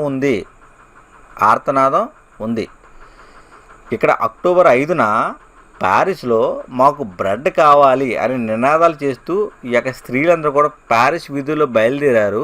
ఈ యొక్క మాకు బ్రెడ్ కావాలి అనే నినాదంలో ఉన్నది ఏంటి అంటే ఆర్తనాదం. 12 మైళ్ళ పొడవున మహాప్రస్థానం నిర్వహించారు. అంటే ఈ ప్యారిస్ నుంచి ఎక్కడికి, ఈ వెర్సే రాజప్రసాదానికి ఎంత దూరం అంటే 12 మైళ్ళు వెర్సే రాజప్రసాదానికి. ఈ ప్యారిస్ నుంచి వెర్సే రాజప్రసాదం వరకు కూడా మహాప్రస్థానం నిర్వహించారు. వీరికి అండగా ఈ యొక్క జాతీయ రక్షణ దళం ఉంది. కానీ ఈ జాతీయ రక్షణ దళ అధిపతి ఎవరైనా పేర్కొన్నాం, లఫాయితే అని పేర్కొన్నాం. కానీ ఈ రాజును రక్షించే బాధ్యత కూడా లఫాయితే తీసుకున్నాడు.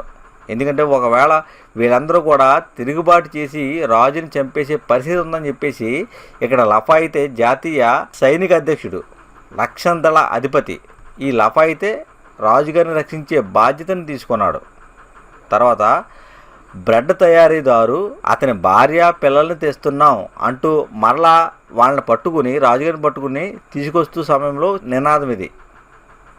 మొట్టమొదటి ఏం చేశారు, ఈ యొక్క రాజప్రస్థానికి వెళ్ళే సమయంలో మాకు బ్రెడ్ కావాలి అని నినాదం చేశారు. అందులో ఏముంది, ఆర్తనాదం ఉంది.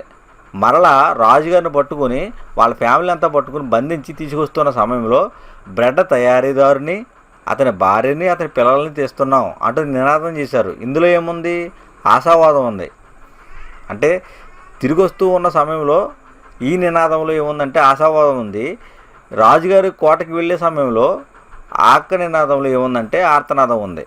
తీసుకొచ్చిన తర్వాత ఈ ఫ్రెంచ్లో యొక్క ప్యారిస్లో రాజుగారిని ట్వెలరీ భవనంలో బంధించారు. ఎక్కడుంచారు అంటే ట్వెలరీ భవనం, ఈ భవనంలో రాజుగారు ఉంచడం జరిగింది. తర్వాత రాజ్యాంగ పరిషత్తు రాజును అనుసరించడం వల్ల ప్యారిస్ ఫ్రాన్స్ రాజధానిగా మారిపోయింది. అంటే రాజుగారిని వెంబడించి ఈ రాజ్యాంగ పరిషత్ అనేది రావడం వల్ల ప్యారిస్ ఫ్రాన్స్ రాజధానిగా తయారైంది. తర్వాత 1789 ఆగస్టు 4, ఈ ఆగస్టు 4న ఫ్యూడల్ వ్యవస్థ రద్దయింది. తర్వాత లూయి మరణశిక్ష.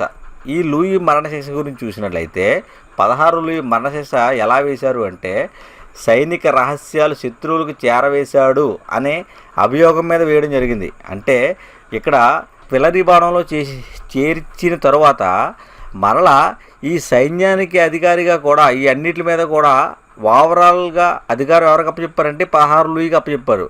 అయితే ఈ నిరంకుశ పాలనకు వ్యతిరేకంగా ఈ ఆస్ట్రియాలోను ప్రష్యాలోను వీరి బంధువులతో ఈ యొక్క సీక్రెట్స్ అన్నీ కూడా చేరవేస్తున్నాడు అని చెప్పేసి ఒక అభియోగం మీద ఈ 16 లూయిని గిలిటిన్ మీద చంపించడం జరిగింది. ఈయన 1793 జనవరి 21న చనిపోయాడు. ఈయన మరణశిక్ష ఎప్పుడు అమలు చేశారంటే 1793 జనవరి 21న 16 లూయి మరణశిక్షను అమలు చేశారు. గిల్టర్ ఎక్కుతూ లూయి ఎంతో నిబ్బరం ప్రదర్శించాడు. చనిపోయే ముందు ఎవరైనా కానీ భయంగాను టెన్షన్గాను ఉంటారు, కానీ చనిపోయే ముందు 16 లూయి యంత్రం గిల్టర్ని ఎక్కుతూ ఎంతో నిబ్బరం అనేది ప్రదర్శించాడు. చివరి మాట 16 లూయి చనిపోయేటప్పుడు పలికిన చివరి మాట సివిల్స్లో మాత్రం ఈ యొక్క క్వశ్చన్ అడిగాడు. 16 లూయి మరణశిక్షగా వస్తూ ఉన్న సమయంలో ఆయన చివరి మాట ఏది అని అడిగాడు. అదేంటి అంటే, నా రక్తమే ఫ్రాన్స్కు శాంతిని సౌఖ్యాన్ని ఇవ్వగలదనుకుంటే ఆ రక్తం ఇవ్వడానికి నాకు అభ్యంతరం లేదు. ఎంతో నిబ్బరం కలిగి ఆ గిలిటిని ఎక్కుతూ ఈయన పలికిన చివరి మాట ఏంటి అంటే, నా రక్తమే ఫ్రాన్స్కి శాంతిని సౌఖ్యాన్ని ఇవ్వగలదనుకుంటే ఆ రక్తం ఇవ్వడానికి నాకు అభ్యంతరం లేదని పేర్కొన్నాడు. నా రక్తమే ఫ్రాన్స్కు శాంతిని సౌఖ్యాన్ని ఇవ్వగలదు అనుకుంటే ఆ రక్తం ఇవ్వడానికి నాకు అభ్యంతరం లేదు అని 16 లూయి ఆ గిలిటర్ మరణశిక్షకి వెళ్ళే ముందు ఆ గిలిటర్ ఎక్కుతూ ఎంతో గుండెబ్బరం ప్రదర్శించాడు. 16 లూయి పరిపాలన మొత్తంలో 16 లూయి పరిపాలనా కాల మొత్తంలో అత్యంత హుందాగా ప్రవర్తించిన సందర్భం ఇదొక్కటే. అత్యంత హుందాగా ప్రవర్తించిన సందర్భం ఇదొక్కటే. ఇప్పుడు మరణించే సమయంలో నా రక్తమే ఫ్రాన్స్కి శాంతిని సౌఖ్యాన్ని ఇవ్వగలదనుకుంటే ఆ రక్తం ఇవ్వడానికి నాకు అభ్యంతరం లేదు అని పేర్కొని ఈయన 1793 జనవరి 21న మరణించడం జరిగింది. డైరెక్టరీ పాలన. ఈ డైరెక్టరీ పాలన గురించి చూసినట్లయితే సంపన్న మధ్యతరగతి వర్గ పరిపాలించింది. ఈ డైరెక్టరీ అనేది 5 సభ్యులతో కూడిన కార్యనిర్వాహక వర్గం. డైరెక్టరీ అనేది 5 సభ్యులతో కూడిన కార్యనిర్వాహక వర్గం. శాసనసభ సంఘాలతో తరచూ గొడవలు అవుతూ ఉండేవి. ఇక్కడ రాజకీయ అస్థిరత్వం అనేది నెలకొంది. ఈ డైరెక్టరీ కాలంలో రాజకీయ అస్థిరత్వం నెలకొంది. నెపోలియన్ నియంతగా ఎదగడానికి మార్గం ఏర్పడింది. ఈ డైరెక్టరీ యొక్క అస్థిరత్వం వల్ల నెపోలియన్ నియంతగా ఎదగడానికి మార్గం అనేది ఏర్పడింది. అధికారం హస్తగతం చేసుకున్నాడు నెపోలియన్. ఫ్రాన్స్ చక్రవర్తిగా ప్రకటించుకున్నాడు. ఫ్రాన్స్ విప్లవంలో ఉన్న దశల గురించి చూసినట్లయితే ఈ దశలు ముఖ్యంగా రాజ్యాంగ పరిషత్తు, మొదటి విధానసభ, జాతీయ కన్వెన్షన్, డైరెక్టరీ. జాతీయ కన్వెన్షన్, డైరెక్టరీ. ఇందులో ఎమిగ్రీస్ అంటాం. ఎమిగ్రీస్ అంటే రాజ్యాంగ పరిషత్ సంస్కరణలు వ్యతిరేకించి దేశం విడిచి వెళ్ళిపోయిన వారిని ఎమిగ్రీస్ అని పిలవడం జరిగింది. వీళ్ళు ఎక్కడికి వెళ్ళిపోయారు? ఆస్ట్రియాకు, ప్రష్యాకు పారిపోయారు. ఆస్ట్రియా, ప్రష్యా ఈ ప్రాంతానికి వెళ్ళిపోయారు. వీరిని ఏమన్నామంటే ఎమిగ్రీస్ అన్నాం. నెక్స్ట్ పిల్విడ్జ్ ప్రకటన. ఈ పిల్విడ్జ్ ప్రకటన అంటే 91 ఆగస్టులో ఈ ప్రకటన చేయడం జరిగింది. ఫ్రాన్స్లో నిరంకుశ రాజరిక పరిపాలన పునరుద్ధరించడం గురించి ఐరోపా రాజుల కర్తవ్యాన్ని ప్రకటించారు. అదే ఈ పిల్విడ్జ్ ప్రకటన. అంటే అప్పటికే ఫ్రాన్స్లో డైరెక్టరీ పరిపాలన మొదలైపోయింది. నిరంకుశ రాజరికం అనేది అంతమైపోయింది.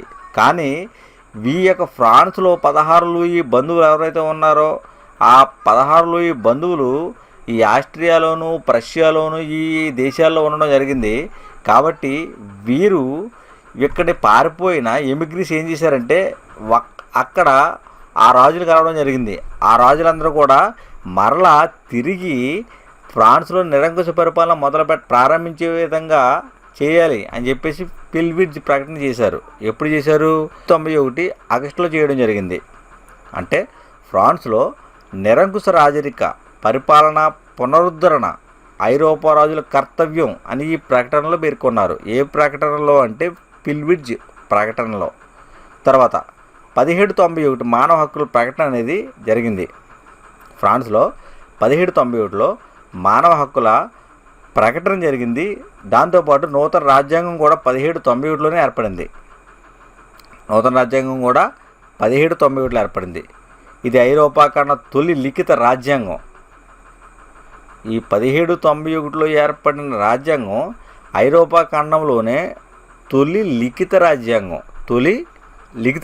దీనిని అనుసరించి ఈ విధానసభలో సభ్యులు ఎంతమంది అంటే 750 సభ్యులు ఉన్నారు. ఈ రాజ్యాంగ పరిషత్ ప్రకారంగా విధానసభలో సభ్యులు ఎంతమంది అంటే 750 మంది. రాజును బోర్బన్ వంశ రాజు అని కాకుండా ఫ్రెంచ్ రాజు అని పిలిచేవారు. ఎక్కడి నుంచి? ఈ రాజ్యాంగం ప్రకారంగా. ఈ యొక్క 1791 రాజ్యాంగం ప్రకారంగా, నూతన రాజ్యాంగం ప్రకారంగా రాజును అప్పటివరకు రాజు బోర్బన్ వంశరాజు అని పిలువబడేవాడు. కానీ ఈ రాజ్యాంగం అమలులోకి వచ్చిన కాడ నుంచి రాజును బోర్బన్ వంశరాజు అని కాకుండా ఫ్రెంచి రాజు అని పిలవడం మొదలుపెట్టారు. తర్వాత పాలనా యంత్రాంగం సైన్యాధిపతి రాజు.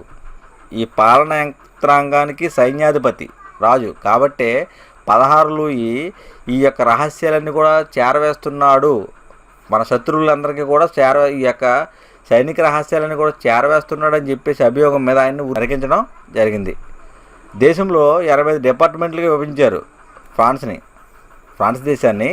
ఎన్ని డిపార్ట్మెంట్లుగా విభజించారు అంటే 85 డిపార్ట్మెంట్లుగా విభజించారు. ఈ విభజించి వీటికి ఈ యొక్క నదుల పేర్లు, పర్వతాల పేర్లు పెట్టడం జరిగింది. ఈ ఫ్రాన్స్లో 85 డిపార్ట్మెంట్లకి కూడా వేటి పేరు పెట్టారు అంటే నదుల పేర్లు, పర్వతాల పేర్లు పెట్టడం జరిగింది.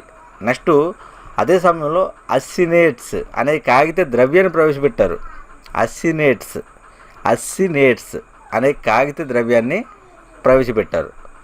1791 సెప్టెంబర్ 30న ఈ రాజ్యాంగ పరిషత్ అనేది స్వచ్ఛందంగా రద్దయింది. 1791లో సెప్టెంబర్ 30న రాజ్యాంగ పరిషత్ స్వచ్ఛందంగా రద్దయింది. అక్టోబర్ 1 నుంచి నూతన రాజ్యాంగం అనేది అమల్లోకి వచ్చింది. అక్టోబర్ 1 నుంచి. తర్వాత స్వేచ్ఛా గీతం. ఇది ఫ్రెంచి ప్రజల జాతీయ గీతం. స్వేచ్ఛా గీతం అనేది ఫ్రెంచి ప్రజల జాతీయ గీతం. మార్సేలో నుండి వచ్చిన సైనికులు ఈ గీతాన్ని తీసుకొచ్చారు. ఈ స్వేచ్ఛా గీతాన్ని ఎవరు తీసుకొచ్చారంటే మార్సేలో నుండి వచ్చిన సైనికులు తీసుకొచ్చారు. వీరు ఏ రకమైన టోపీలు ధరించారు అంటే ఎర్ర టోపీలు ధరించారు. రాజ్యాంగబద్ధ రాజరికంగా ఫ్రాన్స్. ఇందులో అంశాలు చూసినట్లయితే 1791 జాతీయ శాసనసభ చేత రాజ్యాంగ ముసాయిదా కమిటీ అనేది తయారైంది. ఫ్రాన్స్లో రాజ్యాంగ ముసాయిదా కమిటీ ఎప్పుడు తయారైందంటే 1791లో జాతీయ శాసనసభ చేత రాజ్యాంగ ముసాయిదా కమిటీ అనేది తయారైంది. దీని ఉద్దేశం ఏంటి? రాజరిక అధికారాలు పరిమితం చేయాలి. రాజ్యాంగ ముసాయిదా కమిటీ ఉద్దేశం ఏంటి అంటే రాజరిక అధికారాలను పరిమితం చేయాలి. అంతేకాకుండా ఫ్రాన్స్ అనేది రాజ్యాంగబద్ధ రాజరిక దేశంగా ఉండాలి. ఇది ఉద్దేశం. ఫ్రాన్స్ అనేది రాజ్యాంగబద్ధ రాజరిక దేశంగా ఉండాలి అని చెప్పేసి కోరుకోవడం జరిగింది. ఓటు హక్కు. ఈ ఓటు హక్కు గురించి చూసినట్లయితే ఇక్కడ ఓటు హక్కు ఎవరికి ఇస్తూ ఉండేవారంటే 20 సంవత్సరాల వయసు పైబడిన పురుషులకు మాత్రమే ఇవ్వబడింది ఓటు హక్కు అనేది. ఫ్రాన్స్లో ఓటు హక్కు ఎవరికి ఇవ్వబడింది అంటే ఎవరికైతే 20 సంవత్సరాల పైన ఉంటాయో అది కూడా పురుషులు, వారికి మాత్రమే ఓటు హక్కు అనేది ఇవ్వబడింది. అది కూడా ఎవరంటే ఎవరైతే పన్ను 3 రోజులు కూలి పైబడి కట్టుతున్నారో ఆ కట్టేవారికి మాత్రమే ఓటు హక్కు కానీ శాసనసభకు పోటీ చేసే అధికారం కానీ ఉండేది. అంటే 3 రోజులు పైబడి కూలి పన్ను ఎవరైతే కడుతున్నారో ఆ కట్టేవారికి, అందులో పర్టికులర్ పురుషులకు మాత్రమే ఓటు హక్కు కానీ లేదా శాసనసభకు పోటీ చేయడానికి కానీ అర్హత సాధించేవారు. తర్వాత 16 లూయి రాజ్యాంగంపై సంతకం చేసిన ప్రష్యా రాజుతో రహస్య మంతనాలు చేశాడు. ఇలా చేయడం వల్ల ఈయన ఏం చేశారంటే గిలిటెన్ ఆ యంత్రానికి బలి చేశారు. 1792 ఏప్రిల్ జాతీయ సభ ప్రష్యా ఆస్ట్రియాపై యుద్ధం ప్రకటించింది. 1792 ఏప్రిల్లో 1792 ఏప్రిల్. ఈ ఏప్రిల్ నెలలో జాతీయ సభ ప్రష్యా ఆస్ట్రియాపై యుద్ధం అనేది ప్రకటించింది. తర్వాత జూకోబిన్స్ క్లబ్లు. ఈ జూకోబిన్స్ క్లబ్లు చూసినట్లయితే ఈ క్లబ్లు ఎక్కడ ఏర్పాటు చేయబడ్డాయంటే పారిస్లో ఏర్పాటు చేయబడ్డాయి. పారిస్లో ఉన్నాయి ఈ క్లబ్లు. ఇందులో సభ్యులు ఎవరు అంటే పేదవారు.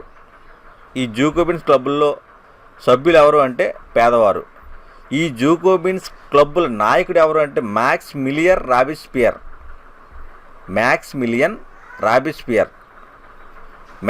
రాబిస్పియర్ అనే ఆయన జూకోబిన్స్ క్లబ్బులకు నాయకుడు. ఈ జూకోబిన్ క్లబ్లు ఒకప్పటి సెయింట్ జాకబ్ కాన్వెంట్లే.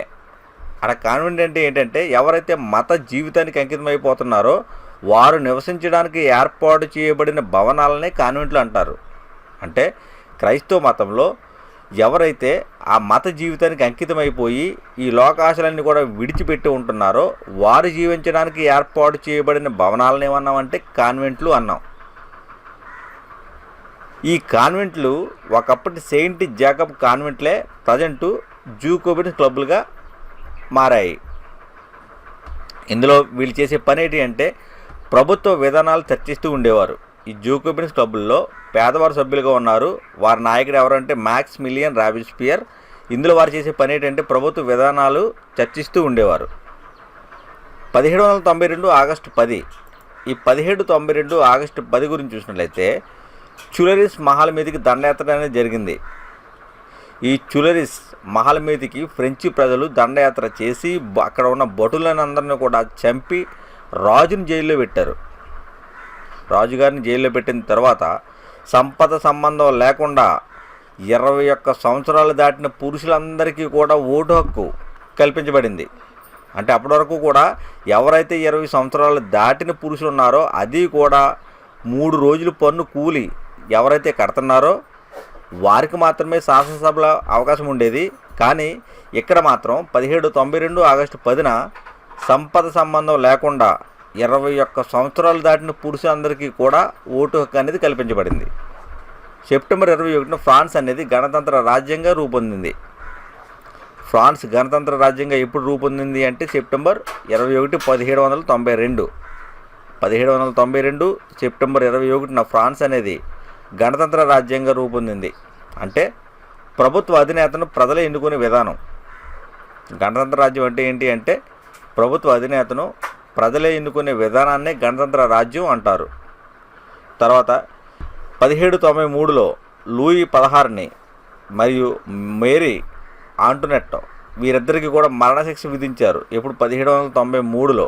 అంటే కొన్ని నెలల తేడాలో వీళ్ళిద్దరూ కూడా మరణించడం జరిగింది. మరణశిక్ష ఎందుకు వేశారంటే ఈ యొక్క సైనిక విషయాలన్నీ కూడా, ఎందుకంటే సైనిక అధికారిగా లూయిని పెట్టడం జరిగింది. ఈ 16 లూయిని సైనిక అధికారిగా పెట్టినప్పుడు ఈ అంతటికి కూడా అధికారి కావడం వల్ల ఈ విషయాలన్నీ కూడా రాజుగారికి తెలుస్తూ ఉండేవి. ఈ విషయాలన్నీ కూడా ఎక్కడైతే ఆస్ట్రియా ప్రష్యాల్లో వీరి బంధువులు ఉన్నారో ఆ బంధువులకి సైనిక రహస్యాలన్నీ కూడా చేరవేస్తున్నాడు అనే ఒక అభియోగం మీద, ఈ కుట్ర చేస్తున్నాడు అనే ఒక అంశం మీద ఉరిశిక్ష వేయడం జరిగింది. అదే గిలటిన్కి అప్పగించారు. గిలటిన్ అంటే మెడ కత్తిరించి ఒక కత్తి అన్నమాట. ఆ యంత్రానికి అప్పగించడం జరిగింది. తర్వాత శాసనసభ చూసినట్లయితే ఈ శాసనసభను ఏమనేవారంటే కన్వెన్షన్ అనేవారు. ఫ్రాన్స్లో శాసనసభనే కన్వెన్షన్ అనేవారు. ఈ శాసనసభలో శాసనశాఖ, కార్యనిర్వాహక శాఖ, న్యాయశాఖ ఈ 3 శాఖలు ఉన్నాయి. ఈ కన్వెన్షన్ అనే శాసనసభలో శాసనశాఖ, కార్యనిర్వాహక శాఖ, న్యాయశాఖ అని 3 శాఖలు ఉన్నాయి. ఇందులో శాసనశాఖ దీని గురించి చూసినట్లయితే ఈ శాసనశాఖలో సభ్యులు 745 మంది సభ్యులు ఉండేవారు. వీరిని 50,000 మంది పురుషులు ఎన్నుకునేవారు. శాసనశాఖలో సభ్యులను ఎవరు ఎన్నుకునేవారు అంటే 50,000 మంది పురుషులు ఎన్నుకునేవారు. మొత్తం జనాభా ఎంత 2.8 కోట్లు ఆ కాలంలో. తర్వాత కార్యనిర్వాహక శాఖ. ఈ కార్యనిర్వాహక శాఖ గురించి చూసినట్లయితే ఇందులో రాజు, మంత్రులు సభ్యులుగా ఉంటూ ఉండేవారు కార్యనిర్వాహక శాఖలో. తర్వాత న్యాయశాఖ. ఈ న్యాయశాఖను గురించి చూసినట్లయితే క్రియాశీలక పౌరులని, ప్రేక్షక పౌరులు అని 2గా విభజించడం జరిగింది. ఇందులో క్రియాశీలక పౌరుల గురించి చూసినట్లయితే ఎవరైతే ఓటు హక్కు కలిగి ఉంటారో ఆ ఓటు హక్కు కలిగి ఉన్న వారిని క్రియాశీలక పౌరులు అని పిలిచేవారు. వీరు ఇంచుమించు 40 లక్షల మంది ఉండేవారు. క్రియాశీలక పౌరులు ఎంతమంది ఉండేవారు అంటే 40 లక్షల మంది ఉండేవారు. నెక్స్ట్ ప్రేక్షక పౌరులు. ప్రేక్షక పౌరులు అంటే ఓటు హక్కు లేని వారిని ప్రేక్షక పౌరులు అంటున్నాం. వీరు 25 సంవత్సరాల లోపు వయసు గలవారు. వీరు ఎంతమంది అంటే ప్రేక్షక పౌరులు 30 లక్షల మంది ఇంచుమించు ఉంటూ ఉండేవారు. తర్వాత పురుషులు, స్త్రీలు, పిల్లలు. ఇందులో స్త్రీలకు సంబంధించిన మహిళా క్లబ్ల గురించి చూసినట్లయితే మొత్తం మహిళా క్లబ్లు ఎన్ని ఉండేవి ఫ్రాన్స్లో అంటే 60 మహిళా క్లబ్లు ఉండేవి. ఈ 60 మహిళా క్లబ్బుల్లో చేసే పని ఏంటి అంటే మహిళల సమస్యల పరిష్కరణ కోసం చర్చిస్తూ ఉండేవారు. ఈ మహిళా క్లబ్బుల్లో మహిళా సమస్యల పరిష్కారం కోసం చర్చ జరుగుతూ ఉండేది. ఇందులో ప్రసిద్ధి పొందిన మహిళా క్లబ్ ఏది అని అడిగే అవకాశం ఉంది. కాబట్టి ఈ ప్రసిద్ధి పొందిన మహిళా క్లబ్ పేరు ఏంటంటే విప్లవ గణతంత్ర మహిళా సంఘం. విప్లవ గణతంత్ర మహిళా సంఘం. ఈ 60 మహిళా క్లబ్బుల్లో ప్రసిద్ధి పొందిన మహిళా క్లబ్ ఇది. 1946 నాటికి మహిళలకు ఓటు హక్కు అనేది లభించింది. ఫ్రాన్స్లో 1946 నాటికి మహిళలకు ఓటు హక్కు లభించింది. తర్వాత మొదటి విధానసభ. ఈ మొదటి విధానసభ గురించి చూసినట్లయితే జిరాండియన్లు అనే అతివాదులు ఉన్నారు, జూకోబియన్లు అనే మితవాదులు కూడా ఉన్నారు. తర్వాత కాలంలో అతివాదులు మితవాదులుగాను, మితవాదులు అతివాదులుగాను చేంజ్ అయ్యారు. ఇక్కడ ఈ అతివాదులు ఏమన్నామంటే జిరాండియన్లు అన్నాం, మితవాదులను జూకోబియన్లు అన్నాం. తర్వాత ప్యారిస్లో విప్లవ కమ్యూన్ ఎవరి నాయకత్వంలో ఏర్పడింది అంటే డాంటన్ నాయకత్వంలో ఏర్పడింది. ప్యారిస్లో ఉన్న విప్లవ కమ్యూన్ ఎవరి నాయకత్వంలో ఏర్పడింది అంటే డాంటన్. ఈ డాంటన్ నాయకత్వంలో ఏర్పడింది. డాంటన్ 1792 ఆగస్టు 10 నుంచి సెప్టెంబర్ 20 వరకు కూడా ఈ డాంటన్ పరిపాలన కొనసాగింది. 1792 ఆగస్టు 10 నుంచి సెప్టెంబర్ 20 వరకు డాంటన్ పరిపాలన కొనసాగింది. సెప్టెంబర్ హత్యలు. సెప్టెంబర్ 20న వాల్మీ యుద్ధం జరిగింది. ఇది విప్లవ సైన్య తొలి విజయం. వాల్మీ యుద్ధం అనేది విప్లవ సైన్యానికి తొలి విజయం. 5 రోజుల్లో 2000 మంది రాజరికవాదులు మరణించారు. ఓచ కోత ద్వారా మరణించారు వీళ్ళు. 5 రోజుల్లో 2000 మంది రాచరికవాదులు మరణించడం జరిగింది. ఇదే సెప్టెంబర్ హత్యలుగా ప్రసిద్ధి పొందింది. సెప్టెంబర్ 20న వాల్మీ యుద్ధంలో 5 రోజులలో 2000 మంది మరణించడం జరిగింది ఓచకోత ద్వారా. ఇది సెప్టెంబర్ హత్యలుగా ప్రసిద్ధి పొందింది చరిత్రలో. ఇది విప్లవ సైన్య తొలి విజయం. సాహసం సాహసం సాహసోపేతమైన సాహసమే శరణ్యం అని డాంటన్ పిలిపించాడు. ఈ యొక్క వాల్మీ యుద్ధంలో సాహసం సాహసం సాహసోపేతమైన సాహసమే శరణ్యం అని డాంటన్ పిలిపివ్వడం జరిగింది. సెప్టెంబర్ 22న దేశాన్ని రిపబ్లిక్ ప్రజాస్వామ్య దేశంగా ప్రకటించారు. సెప్టెంబర్ 22న దేశాన్ని రిపబ్లిక్ ప్రజాస్వామ్య దేశంగా ప్రకటించడం జరిగింది. తర్వాత జాతీయ కన్వెన్షన్. ఈ జాతీయ కన్వెన్షన్ చూసినట్లయితే ఇందులో సౌభ్రాతృత్వ శాసనం. ఈ సౌభ్రాతృత్వ శాసనంలో 1792 నవంబర్లో చేశారు. దీన్ని సౌభ్రాతృత్వ శాసనం ఎప్పుడు చేశారు అంటే 1792 నవంబర్లో. దీని ద్వారా నియంతృత్వాన్ని తొలగించారు. సౌభ్రాతృత్వ శాసనం ద్వారా నియంతృత్వం తొలగించబడింది. అప్పటికే ఫ్రాన్స్తో యుద్ధం చేస్తున్న దేశాలు మొదటి రాజ్య కూటమిగా ఏర్పడ్డాయి. మొదటి రాజ్య కూటమిగా ఏర్పడిన దేశాలు ఏంటి అని ఆలోచిస్తే ఇందులో Austria, Prussia, England, Spain, Holland, Sardinia ఇవన్నీ కూడా మొదటి రాజ్య కూటమిగా ఏర్పడ్డాయి. అప్పటికే ఇవన్నీ కూడా ఫ్రాన్స్తో యుద్ధం చేస్తున్నాయి. ఈ దేశాలన్నీ కలిపి మొదటి రాజ్య కూటమిగా ఏర్పడ్డాయి. ఈ మొదటి రాజ్య కూటమిలో దేశాలు ఏంటి అని అడిగితే Austria, Prussia, England, Spain, Holland, Sardinia. తర్వాత బేతావహ పాలన. ఈ బేతావహ పాలన గురించి చూసినట్లయితే 1793-94 మధ్యకాలంలో జరిగింది ఇది. ఇందులో సభ్యులు 9 మంది. బేతావహ మండలిలో సభ్యులు ఎంతమంది అంటే 9 మంది. అందులో ముఖ్యమైన వారు ఎవరంటే డాంటన్, కార్నో, రాబిస్పియర్. డాంటన్, కార్నో, రాబిస్పియర్. ఈ రాబిస్పియర్ చూసినట్లయితే రిపబ్లిక్ శత్రువులను ట్రిబ్యునల్ ద్వారా విచారించి గిల్టన్ ద్వారా చంపించేవాడు. రాబిస్పియర్ అనే ఆయన రిపబ్లిక్ శత్రువులు ఎవరైతే ఉన్నారో రిపబ్లిక్కి వారిని ట్రిబ్యునల్ ద్వారా విచారణ చేసి గిలిటిన్ ద్వారా చంపించడం జరిగేది. ఈ గిలిటిన్ అంటే పైనుండి జారే కత్తి ద్వారా మెడ నరికే పద్ధతి. ఈ విధానం అన్నమాట. ఇది ఒక యంత్రంలా ఉండేది, పైనుండి ఒక కత్తి జారుతూ ఉండేది, అది మెడ నరికే విధానం అన్నమాట. 1793 అక్టోబర్ 16న మేరీ ఆంటోనెట్ కూడా ఈ గిలిటిన్కి బలైంది. 1793 అక్టోబర్ 16న గిలిటిన్ మీద చంపించడం జరిగింది. ఈమె అంత్యక్రియలకు కేవలం 5 ఫ్రాంకులు మాత్రమే ఖర్చు చేశారు. 16వ లూయి భార్య అయిన మేరీ ఆంటోనెట్కి అంత్యక్రియలకి కేవలం ఎన్ని రూపాయలు ఖర్చు చేశారంటే, ఎన్ని ఫ్రాంకులు ఖర్చు చేశారంటే కేవలం 5 ఫ్రాంకులు మాత్రమే ఖర్చు చేయడం జరిగింది. కేవలం 5 ఫ్రాంకులు ఈమె అంత్యక్రియకి. తర్వాత మాంసం రొట్టెలకు రేషన్ ఇవ్వబడింది. ఈ రాబిస్పేర్ కాలంలో రొట్టెకు మాంసానికి రేషన్ ఇస్తూ ఉండేవారు. మైదాపిండి నిషేధించారు, దీన్నే తెల్లపిండి అన్నారు. మైదాపిండి నిషేధించారు. తర్వాత 1794 జూలైలో దోషిగా గిలిటిన్ ద్వారా ఈ రాబిస్పేరే చంపబడ్డాడు. 1794 జూలైలో దోషిగా నిరూపించబడి ఆ గిలిటిన్ మీదే ఈ రాబిస్పేర్ కూడా చంపబడడం జరిగింది.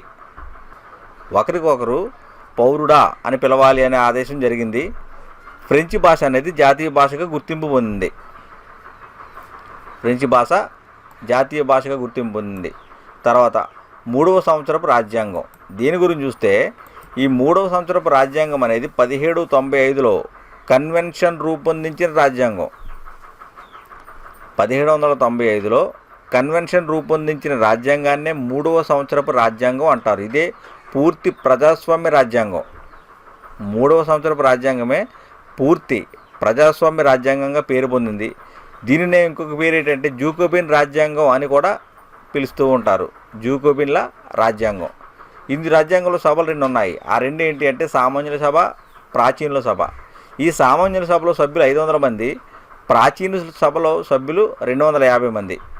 ఈ సభను ఎన్నుకునే అధికారం ఎవరికి ఉంది అంటే 5 సభ్యులతో కూడిన డైరెక్టరేట్కి ఉంది. డైరెక్టరీ.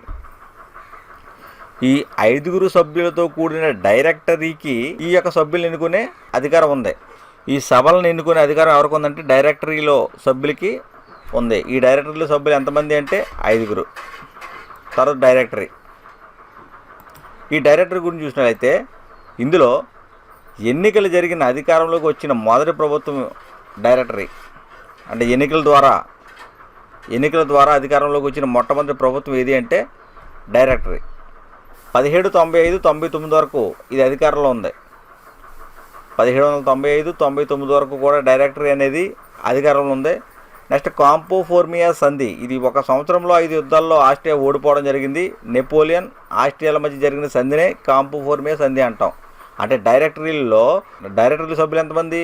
5. ఈ 5లో ఒక సభ్యునితో నెపోలియన్ ఏం చేశాడంటే రహస్య ఒప్పందం చేసుకుని ఈ డైరెక్టరీ రద్దు చేసి తాను పరిపాలనకు రావడం జరిగింది. తర్వాత ఆస్ట్రియా మీద, ఇటలీ మీద యుద్ధాలు ప్రకటించాడు. ఈ యుద్ధాలు ప్రకటించినప్పుడు 1 సంవత్సరంలో 5 యుద్ధాలు జరిగాయి ఆస్ట్రియాతో. ఈ యుద్ధంలో ఆస్ట్రియా ఓడిపోయింది. ఆస్ట్రియాకు నెపోలియన్కు మధ్య జరిగిన సంధిని ఏమన్నామంటే కాంపో ఫోర్మియా సంధి అన్నాం. తర్వాత పిరమిడ్ల యుద్ధం. ఈ పిరమిడ్ల యుద్ధం అనేది నెపోలియన్కి ఈజిప్ట్కి మధ్య జరిగింది. పిరమిడ్ల యుద్ధం ఎవరికి మధ్య జరిగిందంటే నెపోలియన్కి ఈజిప్ట్కి మధ్య. నెక్స్ట్ నైల్ యుద్ధం. ఈ నైల్ యుద్ధం నెపోలియన్కి నెల్సన్కి మధ్య జరిగింది.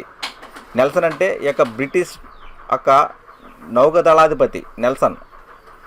ఈ నెల్సన్కి మధ్య జరిగింది. ఈ యుద్ధంలో అంటే నైల్ యుద్ధంలో నెపోలియన్ ఓడిపోవడం జరిగింది. తర్వాత 2వ రాజ్య కూటమి. ఫ్రాన్స్కి వ్యతిరేకంగా మరలా ఒకసారి ఈ రాజ్యాలన్నీ కూడా సమావేశమయ్యాయి. అదే 2వ రాజ్య కూటమిగా పేరు పొందింది. అందులో సభ్య దేశాలు ఏంటి అంటే England, Austria, Russia, Naples, Turkey. England, Austria, Russia, Naples, Turkey. తర్వాత నెపోలియన్ సైనిక కుట్ర. దీని గురించి చూసినట్లయితే డైరెక్టరీ సభ్యుడు ఆలీ సయీస్.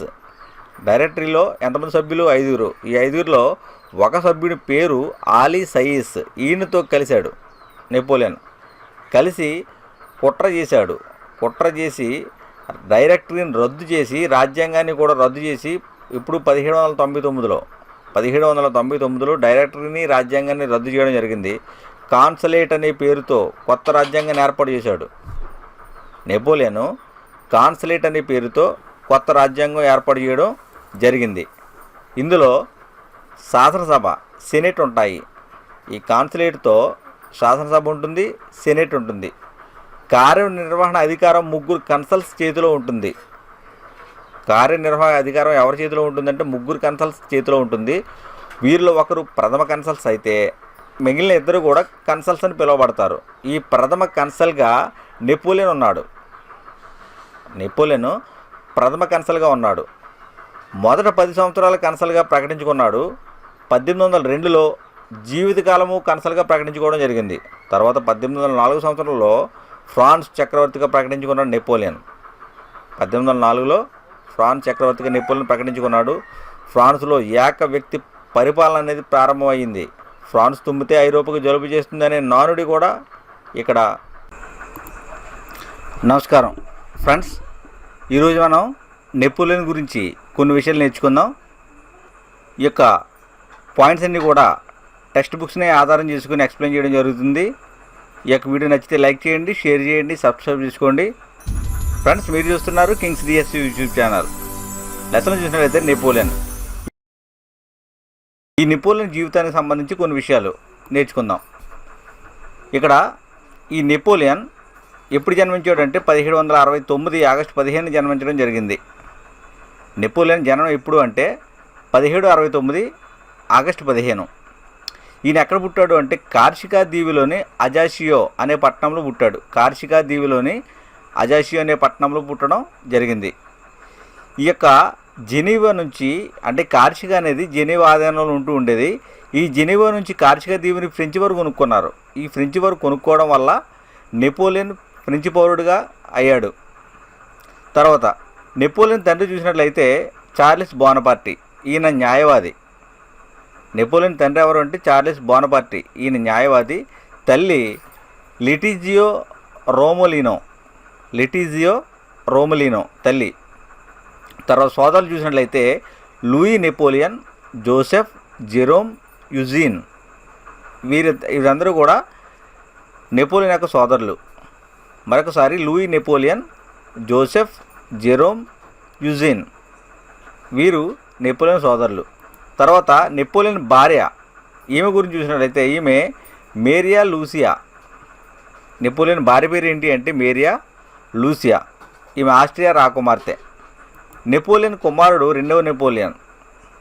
ఈయన స్వల్పకాలమే జీవించాడు అని టెక్స్ట్ బుక్లో ఉంది. ఈయన కుమారుడు పేరు ఏంటి అంటే రెండవ నెపోలియన్. ఈయన బ్రియన్నా, పారిస్ ఈ ప్రాంతాలలో సైనిక విద్యను అభ్యసించాడు. తర్వాత వాల్టేర్ రూసో, వీరి యొక్క రచనల ప్రభావం నెపోలియన్ మీద పడింది. నెపోలియన్ ఎక్కడ విద్య అభ్యసించాడు సైనిక విద్యను అంటే బ్రియన్నా, పారిస్లో. వాల్టేర్ రూసో రచనల ప్రభావం నెపోలియన్ మీద పడింది. ఈ నెపోలియన్ 17వ ఏట ఫ్రెంచి ఫిరంగి దళంలో లెఫ్టినెంట్గా జాయిన్ అయ్యాడు. ఏ సంవత్సరంలో జాయిన్ అయ్యాడు అంటే 17వ సంవత్సరంలో నెపోలియన్ ఫ్రెంచ్ ఫిరంగి దళంలో లెఫ్టినెంట్గా జాయిన్ అయ్యాడు. ఈయన ఎక్కడ మరణించాడు అంటే సెయింట్ హెలెనా దీవిలో మరణించడం జరిగింది క్యాన్సర్ వ్యాధితో. ఆ సెయింట్ హెలెనా ఈ దీవికి ఈయన వాటర్లో యుద్ధంలో ఓడిపోయిన తర్వాత ఆంగ్లేయులు ఈయన ఈ దీవికి పంపేయడం జరిగింది. అక్కడ క్యాన్సర్ వ్యాధితో 1821 సంవత్సరంలో మే 5న 52వ సంవత్సరంలో ఈయన మరణించడం జరిగింది. ఫ్రెండ్స్, నెక్స్ట్ వీడియోలో నెపోలియన్ పలికిన వాక్యాల గురించి తెలుసుకుందాం. ఈ యొక్క వీడియో నచ్చితే లైక్ చేయండి, షేర్ చేయండి, సబ్స్క్రైబ్ చేసుకోండి. నెపోలియన్ పలికిన వాక్యాలు ఏంటి అంటే నేను విప్లవం కన్నబిడ్డను అని ఆయన అభివర్ణించుకున్నాడు. విప్లవం కన్నబిడ్డనని అభివర్ణించుకున్నాడు. తర్వాత పలికిన వాక్యం ఏంటంటే నా దేశం నశించే పరిస్థితుల్లో నేను జన్మించాను అని చెప్పాడు.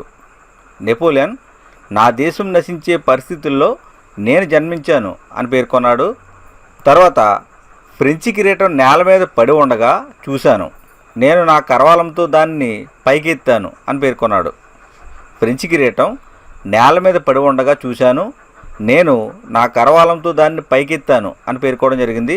తర్వాత మతం లేని రాజ్యం దిక్సూచి లేని నావ వంటిది అని పేర్కొన్నాడు నెపోలియన్. నెక్స్ట్ వాక్యం ఏంటంటే మతం లేని రాజ్యం దిక్సూచి లేని నావ వంటిది అని పేర్కొన్నాడు. తర్వాత మహిళా విద్యా లక్ష్యం గురించి మాట్లాడుతూ ఈ మహిళల విద్యా లక్ష్యం ఏంటి అంటే ధర్మశీలురుగా ఆదర్శ గృహిణులుగా తీర్చిదిద్దడం. మహిళలను ధర్మశీలురుగా ఆదర్శ గృహిణులుగా తీర్చిదిద్దడమే మహిళల విద్యా లక్ష్యమని నెపోలియన్ పేర్కొన్నాడు. తర్వాత బ్రిటిష్ వ్యాపారాన్ని దెబ్బతీయడం అంటే ఎగిరి బ్రిటిష్ గుండె మీద తనడమే అని కూడా పేర్కొన్నాడు. బ్రిటిష్ వ్యాపారాన్ని దెబ్బతీయడం అంటే ఎగిరి బ్రిటిష్ గుండె మీద తన్నడమే అని పేర్కొన్నాడు. నెక్స్ట్ స్పెయిన్ సమస్య. ఈ స్పెయిన్ సమస్య నన్ను తినివేసిన రాచపుండు అని కూడా పేర్కొన్నాడు. స్పెయిన్ సమస్య అనేది నన్ను తినివేసిన రాచపుండు అని పేర్కొన్నాడు.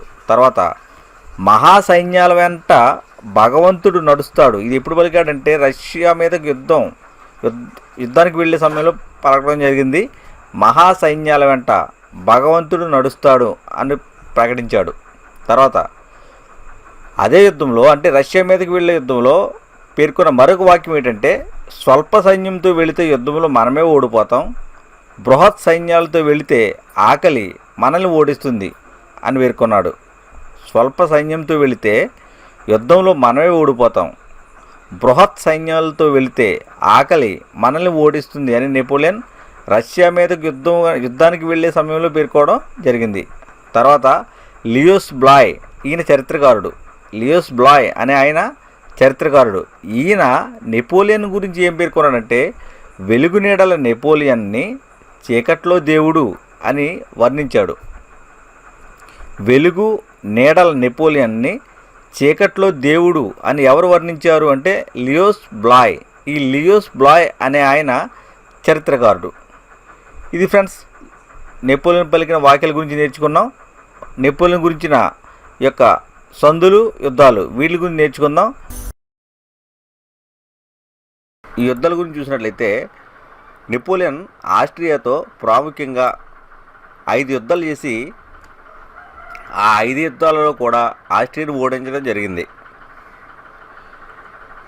ఓడించిన తర్వాత 1797లో ఈ ఆస్ట్రియా నెపోలియన్తో కాంపో ఫోర్మియా సంధి చేసుకుంది. ఎప్పుడు చేసుకుంది అంటే 1797లో. తర్వాత మ్యారంగో యుద్ధం. ఈ మ్యారంగో యుద్ధం కూడా ఆస్ట్రియాకి నెపోలియన్కి మధ్య జరిగింది. ఈ మ్యారంగో యుద్ధము 1801 సంవత్సరంలో జరిగింది. లున్విల్ సంధి చేసుకుంది. లున్విల్ సంధి చేసుకుంది. తర్వాత ఉల్మ్ యుద్ధం. ఈ ఉల్మ్ యుద్ధము కూడా ఆస్ట్రియాకి నెపోలియన్కి 1805లో జరిగింది. 60,000 సైన్యాన్ని అంటే ఆస్ట్రియా సైన్యాన్ని నెపోలియన్ బందీలుగా చేశాడు ఉల్మ్ యుద్ధంలో. నెక్స్ట్ ఆస్ట్రలిడ్జ్ యుద్ధం. ఈ ఆస్ట్రలిడ్జ్ యుద్ధం కూడా నెపోలియన్కి ఆస్ట్రియాకి మధ్య జరిగింది. ఈ ఆస్ట్రలిడ్జ్ యుద్ధం ప్రెస్బర్గ్ సంధితో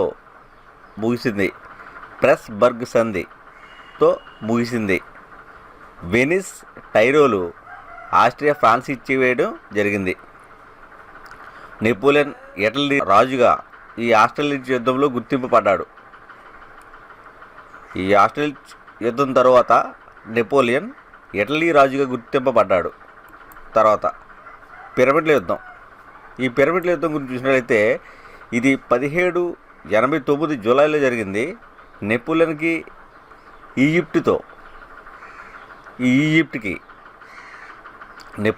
ఈజిప్ట్కి మధ్య జరిగిన యుద్ధం ఏదంటే పిరమిడ్ల యుద్ధం. ఈ యుద్ధంలో గెలవడం జరిగింది. 1789 జూలైలో జరిగింది ఇది. తర్వాత నైల్ యుద్ధం. ఈ నైల్ యుద్ధం అనేది నెల్సన్ మరియు నెపోలియన్. ఈ నైల్ యుద్ధంలో మాత్రం నెపోలియన్ ఓడిపోయాడు. తర్వాత ఎమియన్స్ సంధి. ఈ ఎమియన్స్ సంధి అనేది 1802లో జరిగింది. నెపోలియన్కి ఇంగ్లాండ్కి మధ్య జరిగిన సంధి 1802లో ఎమియన్స్. యథాతథ స్థితి ఒప్పందం కుదిరింది. ఈ సంధి ద్వారా యథాతథ స్థితి ఒప్పందం కుదిరింది. ఈ సంధి కొంతకాలం ఐరోపాకు శాంతి ప్రసాదించింది. ఏ సంధి ఐరోపాకు కొంతకాలం శాంతిని ప్రసాదించింది అంటే ఎమియన్స్ సంధి. ఇది ఎవరెవరికి జరిగిందంటే ఇంగ్లాండ్కి నెపోలియన్కి మధ్య జరిగింది. ఈ ట్రఫల్గర్ నౌకాయుద్ధం చూసినట్లయితే ట్రఫల్గర్ నౌకాయుద్ధం అనేది ఇంగ్లాండ్కి నెపోలియన్కి మధ్య జరిగింది. ఈ యుద్ధంలో నెపోలియన్ ఓడిపోవడం జరిగింది. తర్వాత వ్యాగ్రా యుద్ధం. ఈ యుద్ధంలో ఆస్ట్రియా నాయకుడు ఎవరు అంటే ఆర్చిడ్యూక్ చార్లెస్కి నెపోలియన్కి మధ్య జరిగింది. ఇందులో నెపోలియన్ విజయం సాధించాడు.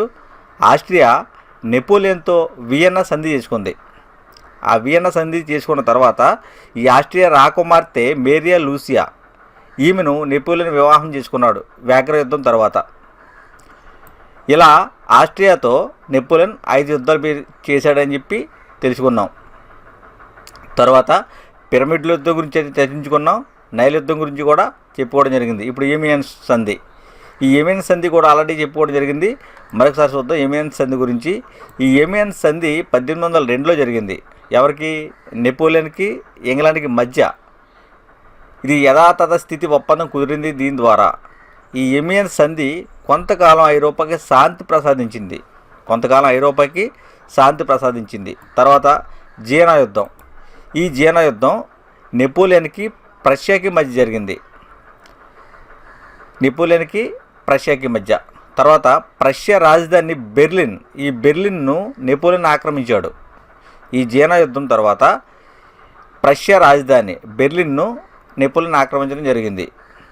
తర్వాత ఫ్రీడ్లాండ్ యుద్ధం. ఇది రష్యా సేనలకు నెపోలియన్కి మధ్య జరిగింది. ఫ్రీడ్లాండ్ యుద్ధం టిల్సిట్ సంధితో ఈ యుద్ధం ముగిసింది. ఈ ఫ్రీడ్లాండ్ యుద్ధం అనేది ఏ సంధితో ముగిసింది అంటే టిల్సిట్ సంధితో ముగిసింది. ఈ సంధి ద్వారా రష్యా భూఖండ విధానానికి అంగీకరించింది. నెక్స్ట్ ద్వీపకల్ప యుద్ధం. ఈ ద్వీపకల్ప యుద్ధం ఇంగ్లాండ్ సేనాని సర్ ఆర్థర్ వెల్లస్లీకి నెపోలియన్ సోదరుడు జోసెఫ్కి మధ్య జరిగింది. అంటే నెపోలియన్ సోదరుడు జోసెఫ్ అంటే ఇది కూడా ఈ యొక్క నెపోలియన్ సామ్రాజ్యమే. ఈ యొక్క నెపోలియన్ సోదరుడు జోసెఫ్ని అధికారిగా నియమించడం జరిగింది. ఇంగ్లాండ్ సేనాని సర్ ఆర్థర్ వెల్లస్లీకి నెపోలియన్ సోదరుడు జోసెఫ్కి మధ్య జరిగింది యుద్ధం, ద్వీపకల్ప యుద్ధం అనేది. ఈ ద్వీపకల్ప యుద్ధాలు ఏంటంటే విక్టోరియా సలమంక యుద్ధాలు. ఈ రెండింటినీ కూడా ద్వీపకల్ప యుద్ధాలు అని పేర్కోవడం జరిగింది. విక్టోరియా సలమంక యుద్ధాలు ఇవి ఎప్పుడు జరిగాయి అంటే 1813 వరకు కూడా ఈ యుద్ధాలు జరిగాయి. ద్వీపకల్ప యుద్ధాలు అంటే విక్టోరియా యుద్ధము, సలమంక యుద్ధము, ఈ యుద్ధాలన్నీ కూడా 1813 వరకు జరిగాయి. జోసెఫ్ స్పెయిన్ విడిచి పారిపోయాడు. అంటే స్పెయిన్ రాకుమారుడుగా ఉన్నాడు జోసెఫ్ స్పెయిన్ విడిచి పారిపోయాడు. ఇది ఇంగ్లాండ్కి నెపోలియన్కి మధ్య జరిగినట్టు మనం భావించవచ్చు. తర్వాత లిప్జిగ్ యుద్ధం. ఈ లిప్జిగ్ యుద్ధం చూసినట్లయితే 4వ రాజ్య కూటమి, ఈ 4వ రాజ్య కూటమి అంటే ఇంగ్లాండు దాని మిత్ర రాజ్యాలతో కలిపి ఏర్పడిన కూటమి 4వ రాజ్య కూటమి. ఈ 4వ రాజ్య కూటమికి నెపోలియన్కి మధ్య లిప్జిగ్ యుద్ధం జరిగింది. ఇది ఎప్పుడు జరిగిందంటే 1813 అక్టోబర్ 16-19 మధ్య జరిగింది. 1813 సంవత్సరం అక్టోబర్ 16-19 సంవత్సరాల మధ్య జరిగింది. ఈ యుద్ధంలో నెపోలియన్ ఓడిపోయాడు. దీన్ని ఏమంటామంటే రాజ్యాల యుద్ధం అని చెప్తాం, లేదు అంటే బ్యాటిల్ ఆఫ్ నేషన్ అని పేర్కొంటారు. లిప్జిగ్ యుద్ధానికి మరొక పేరు ఏంటంటే బ్యాటిల్ ఆఫ్ నేషన్ లేదా రాజ్యాల యుద్ధం అని పేర్కోవడం జరుగుతుంది. ఈ యుద్ధంలో 40,000 మంది ఫ్రెంచ్ సైన్యం మరణించారు, 30,000 మంది బందీలుగా కాబడ్డారు. ఈ యొక్క నెపోలియన్ సైన్యం 40,000 మంది మరణించడం, 30,000 మంది బందీలుగా అయ్యారు. తర్వాత నెపోలియన్ తర్వాత ఈ ఇంగ్లాండ్ ఆక్రమించింది ఈ యొక్క ఫ్రాన్స్కి చక్రవర్తిగా 18వ లూయిని ఏర్పాటు చేసింది.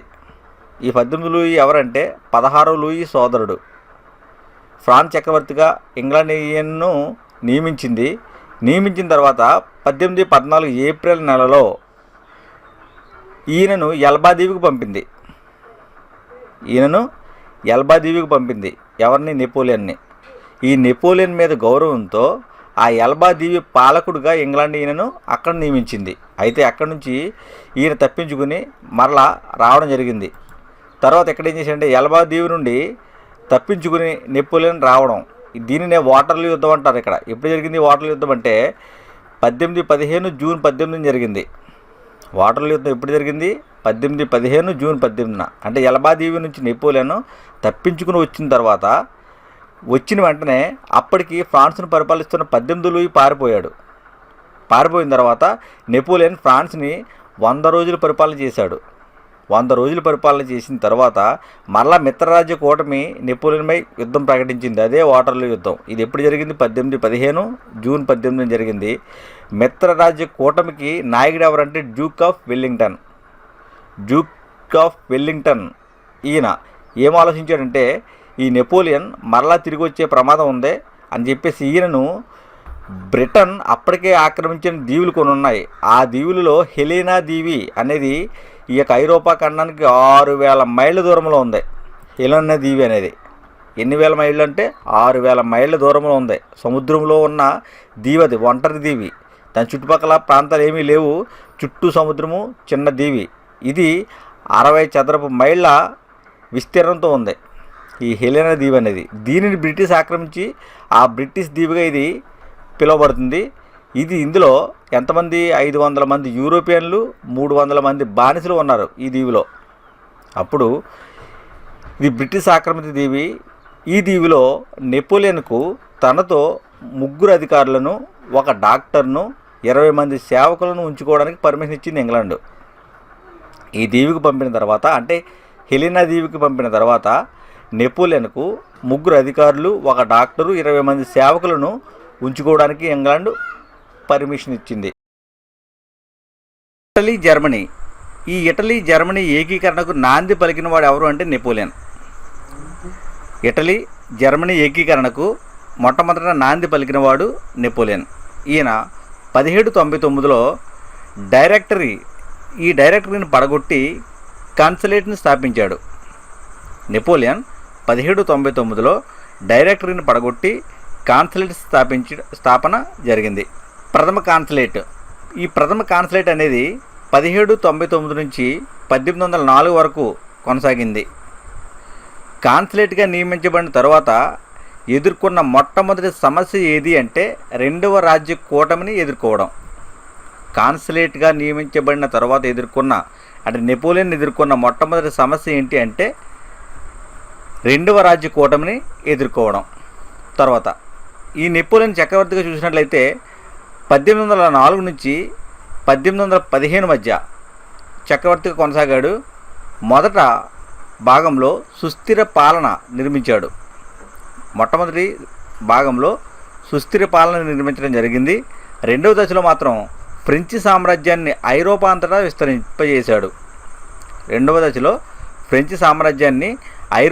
విస్తరింపజేశాడు. ఈయనను రెండవ జస్టీనియన్గా పిలుస్తున్నారు. రెండవ జస్టీనియన్గా ప్రసిద్ధి పొందాడు నెపోలియన్. మొట్టమొదటి ఆధునిక విప్లవ నియంతగా కూడా ఈ నెపోలియన్కి పేరొచ్చింది. మొట్టమొదటి ఆధునిక విప్లవ నియంత అని నెపోలియన్కి పేరొచ్చింది. నెపోలియన్ రూపొందించిన ఇక శిష్టవర్గంలో చూసినట్లయితే ఈ శిష్టవర్గం సంబంధించి ప్రభుత్వానికి సేవ చేసిన వారిని బిరుదులతో సత్కరించేవారు. ప్రభుత్వానికి ఎవరైతే అంకిత భావంతో సేవ చేస్తున్నారో ఈ నెపోలియన్ ప్రభుత్వంలో వారిని బిరుదులతో సత్కరించి వారికి మంచి గౌరవ గుర్తింపు అనేది లభిస్తూ ఉండేది. దీనిలో ఈ యొక్క శిష్టవర్గంలో సభ్యులను ఆట బొమ్మలు అని ఎవరన్నారంటే సమకాలీనులు వెక్కిరించారు. ఈ నెపోలియన్ రూపొందించిన శిష్టవర్గంలో సభ్యులను ఆట బొమ్మలని ఎవరు పేర్కొన్నారంటే సమకాలీనులు వెక్కిరించడం జరిగింది. ఈ శిష్టవర్గంలో గౌరవం ఎవరెవరు పొందారు అంటే 31 మంది డ్యూకులు, 400 మంది కౌంట్లు, 1500 మంది నైట్లు. వీరు ఈ శిష్టవర్గం నుంచి గౌరవాన్ని పొందారు. మరొకసారి 31 మంది డ్యూకులు, 400 మంది కౌంట్లు, 1500 మంది నైట్లు.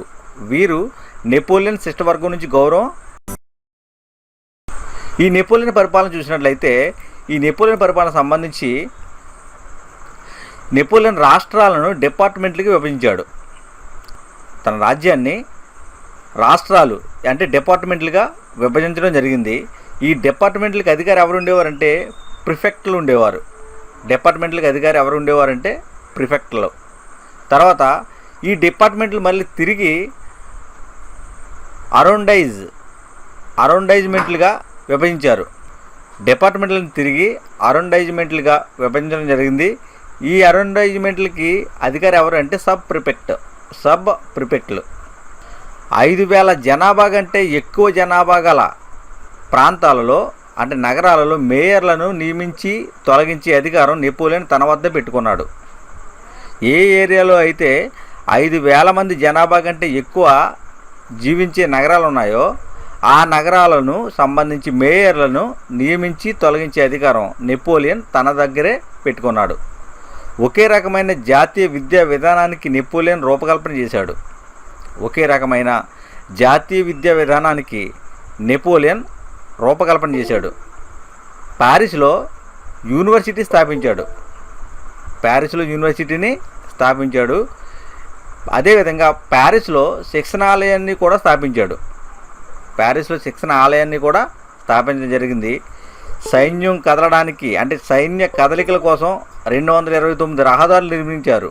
సైన్య కదలికల కోసం 229 రహదారుల నిర్మాణం అనేది జరిగింది. సరిహద్దులు కలుపుతూ మాత్రం 30 రహదారులు వేయబడ్డాయి. నెపోలియన్ రాజ్యంలో సరిహద్దులను కలుపుతూ 30 రహదారులు వేయబడ్డాయి. నెపోలియన్ కాన్సులేట్గా ఉన్న కాలంలోనే ప్యారిస్ అనేది ఐరోపా ఖండ ఆనందప్రదాయినిగా రూపొందడం ప్రారంభమైంది. నెపోలియన్ కాన్సులేట్గా ఉన్న కాలంలోనే ఐరోపా అంతటిలో ప్యారిస్ అనేది ఆనందప్రదాయనిగా రూపొందడం అనేది ఆరంభమైంది. నెక్స్ట్ వార్సా రాజ్యం. ఈ వార్సా రాజ్యం చూసినట్లయితే ప్రష్యా ఆస్ట్రియాల నుండి గ్రహించిన భూభాగాలతో నెపోలియన్ వార్సా రాజ్యాన్ని స్థాపించాడు. నెపోలియన్ ప్రష్యా నుంచి ఆస్ట్రియా నుంచి గ్రహించిన భూభాగాలు ఏవైతే ఉన్నాయో ఆ భూభాగాల నుండి వార్సా రాజ్యాన్ని ఏర్పాటు చేశాడు. నెక్స్ట్ భూఖండ విధానం. ఈ భూఖండ విధానం గురించి చూసినట్లయితే ఇంగ్లాండ్ని లొంగదీయడానికి ఈ విధానాన్ని నెపోలియన్ ప్రవేశపెట్టాడు. ఇంగ్లాండ్ని లొంగదీయడానికి నెపోలియన్ భూఖండ విధానాన్ని ప్రవేశపెట్టాడు. ఇక్కడ ఎప్పుడు ప్రకటించాడు ఈ విధానాన్ని అంటే 1806లో బెర్లిన్ నుండి ప్రకటించడం, అదేవిధంగా 1807లో మిలాన్ నుండి ప్రకటించాడు, 1810లో ఫాంటెన్బ్లూ నుండి ప్రకటించడం జరిగింది. ఈ 3 ప్రాంతాల నుంచి జారీ చేసిన ఆజ్ఞల ద్వారా నెపోలియన్ భూఖండ విధానాన్ని పేర్కొన్నాడు. తర్వాత దీనికి వ్యతిరేకంగా అంటే దీనికి అనుసరించి ఇంగ్లాండ్లో కూడా ఆర్డర్స్ ఇన్ కౌన్సిల్ శాసనాలు తయారు చేశారు. ఇంగ్లాండు ఆర్డర్స్ ఇన్ కౌన్సిల్ శాసనాలు తయారు చేయడం జరిగింది. ఈ ఆర్డర్స్ ఇన్ కౌన్సిల్ శాసనాలు ఎవరు తయారు చేశారంటే ఇంగ్లాండ్ తయారు చేశారు. ఇందులో ఏముంది, ఐరోపా రాజ్యాలు ఫ్రాన్స్తో వ్యాపారం నిలిపివేయాలి అని ఇంగ్లాండ్ పేర్కొంది. ఐరోపా రాజ్యాలు అనేవి ఫ్రాన్స్తో వ్యాపారం ఆపేయాలని చెప్పేసి ఇంగ్లాండ్ పేర్కొంది. వ్యాపారం మాత్రం చేస్తే అంటే ఇంగ్లాండ్ యొక్క ఆజ్ఞను ఉల్లంఘించి ఎవరైతే వ్యాపారం చేస్తున్నారో నెపోలియన్తో వాటిని ఆ భూభాగాలను ఇంగ్లాండ్ అనేది స్వాధీనం చేసుకుంటుంది. దీని గురించి తెలిపే శాసనమే ఆర్డర్స్ ఇన్ కౌన్సిల్. తర్వాత ఈ నెపోలియన్ రూపొందించిన భూఖండ విధానాన్ని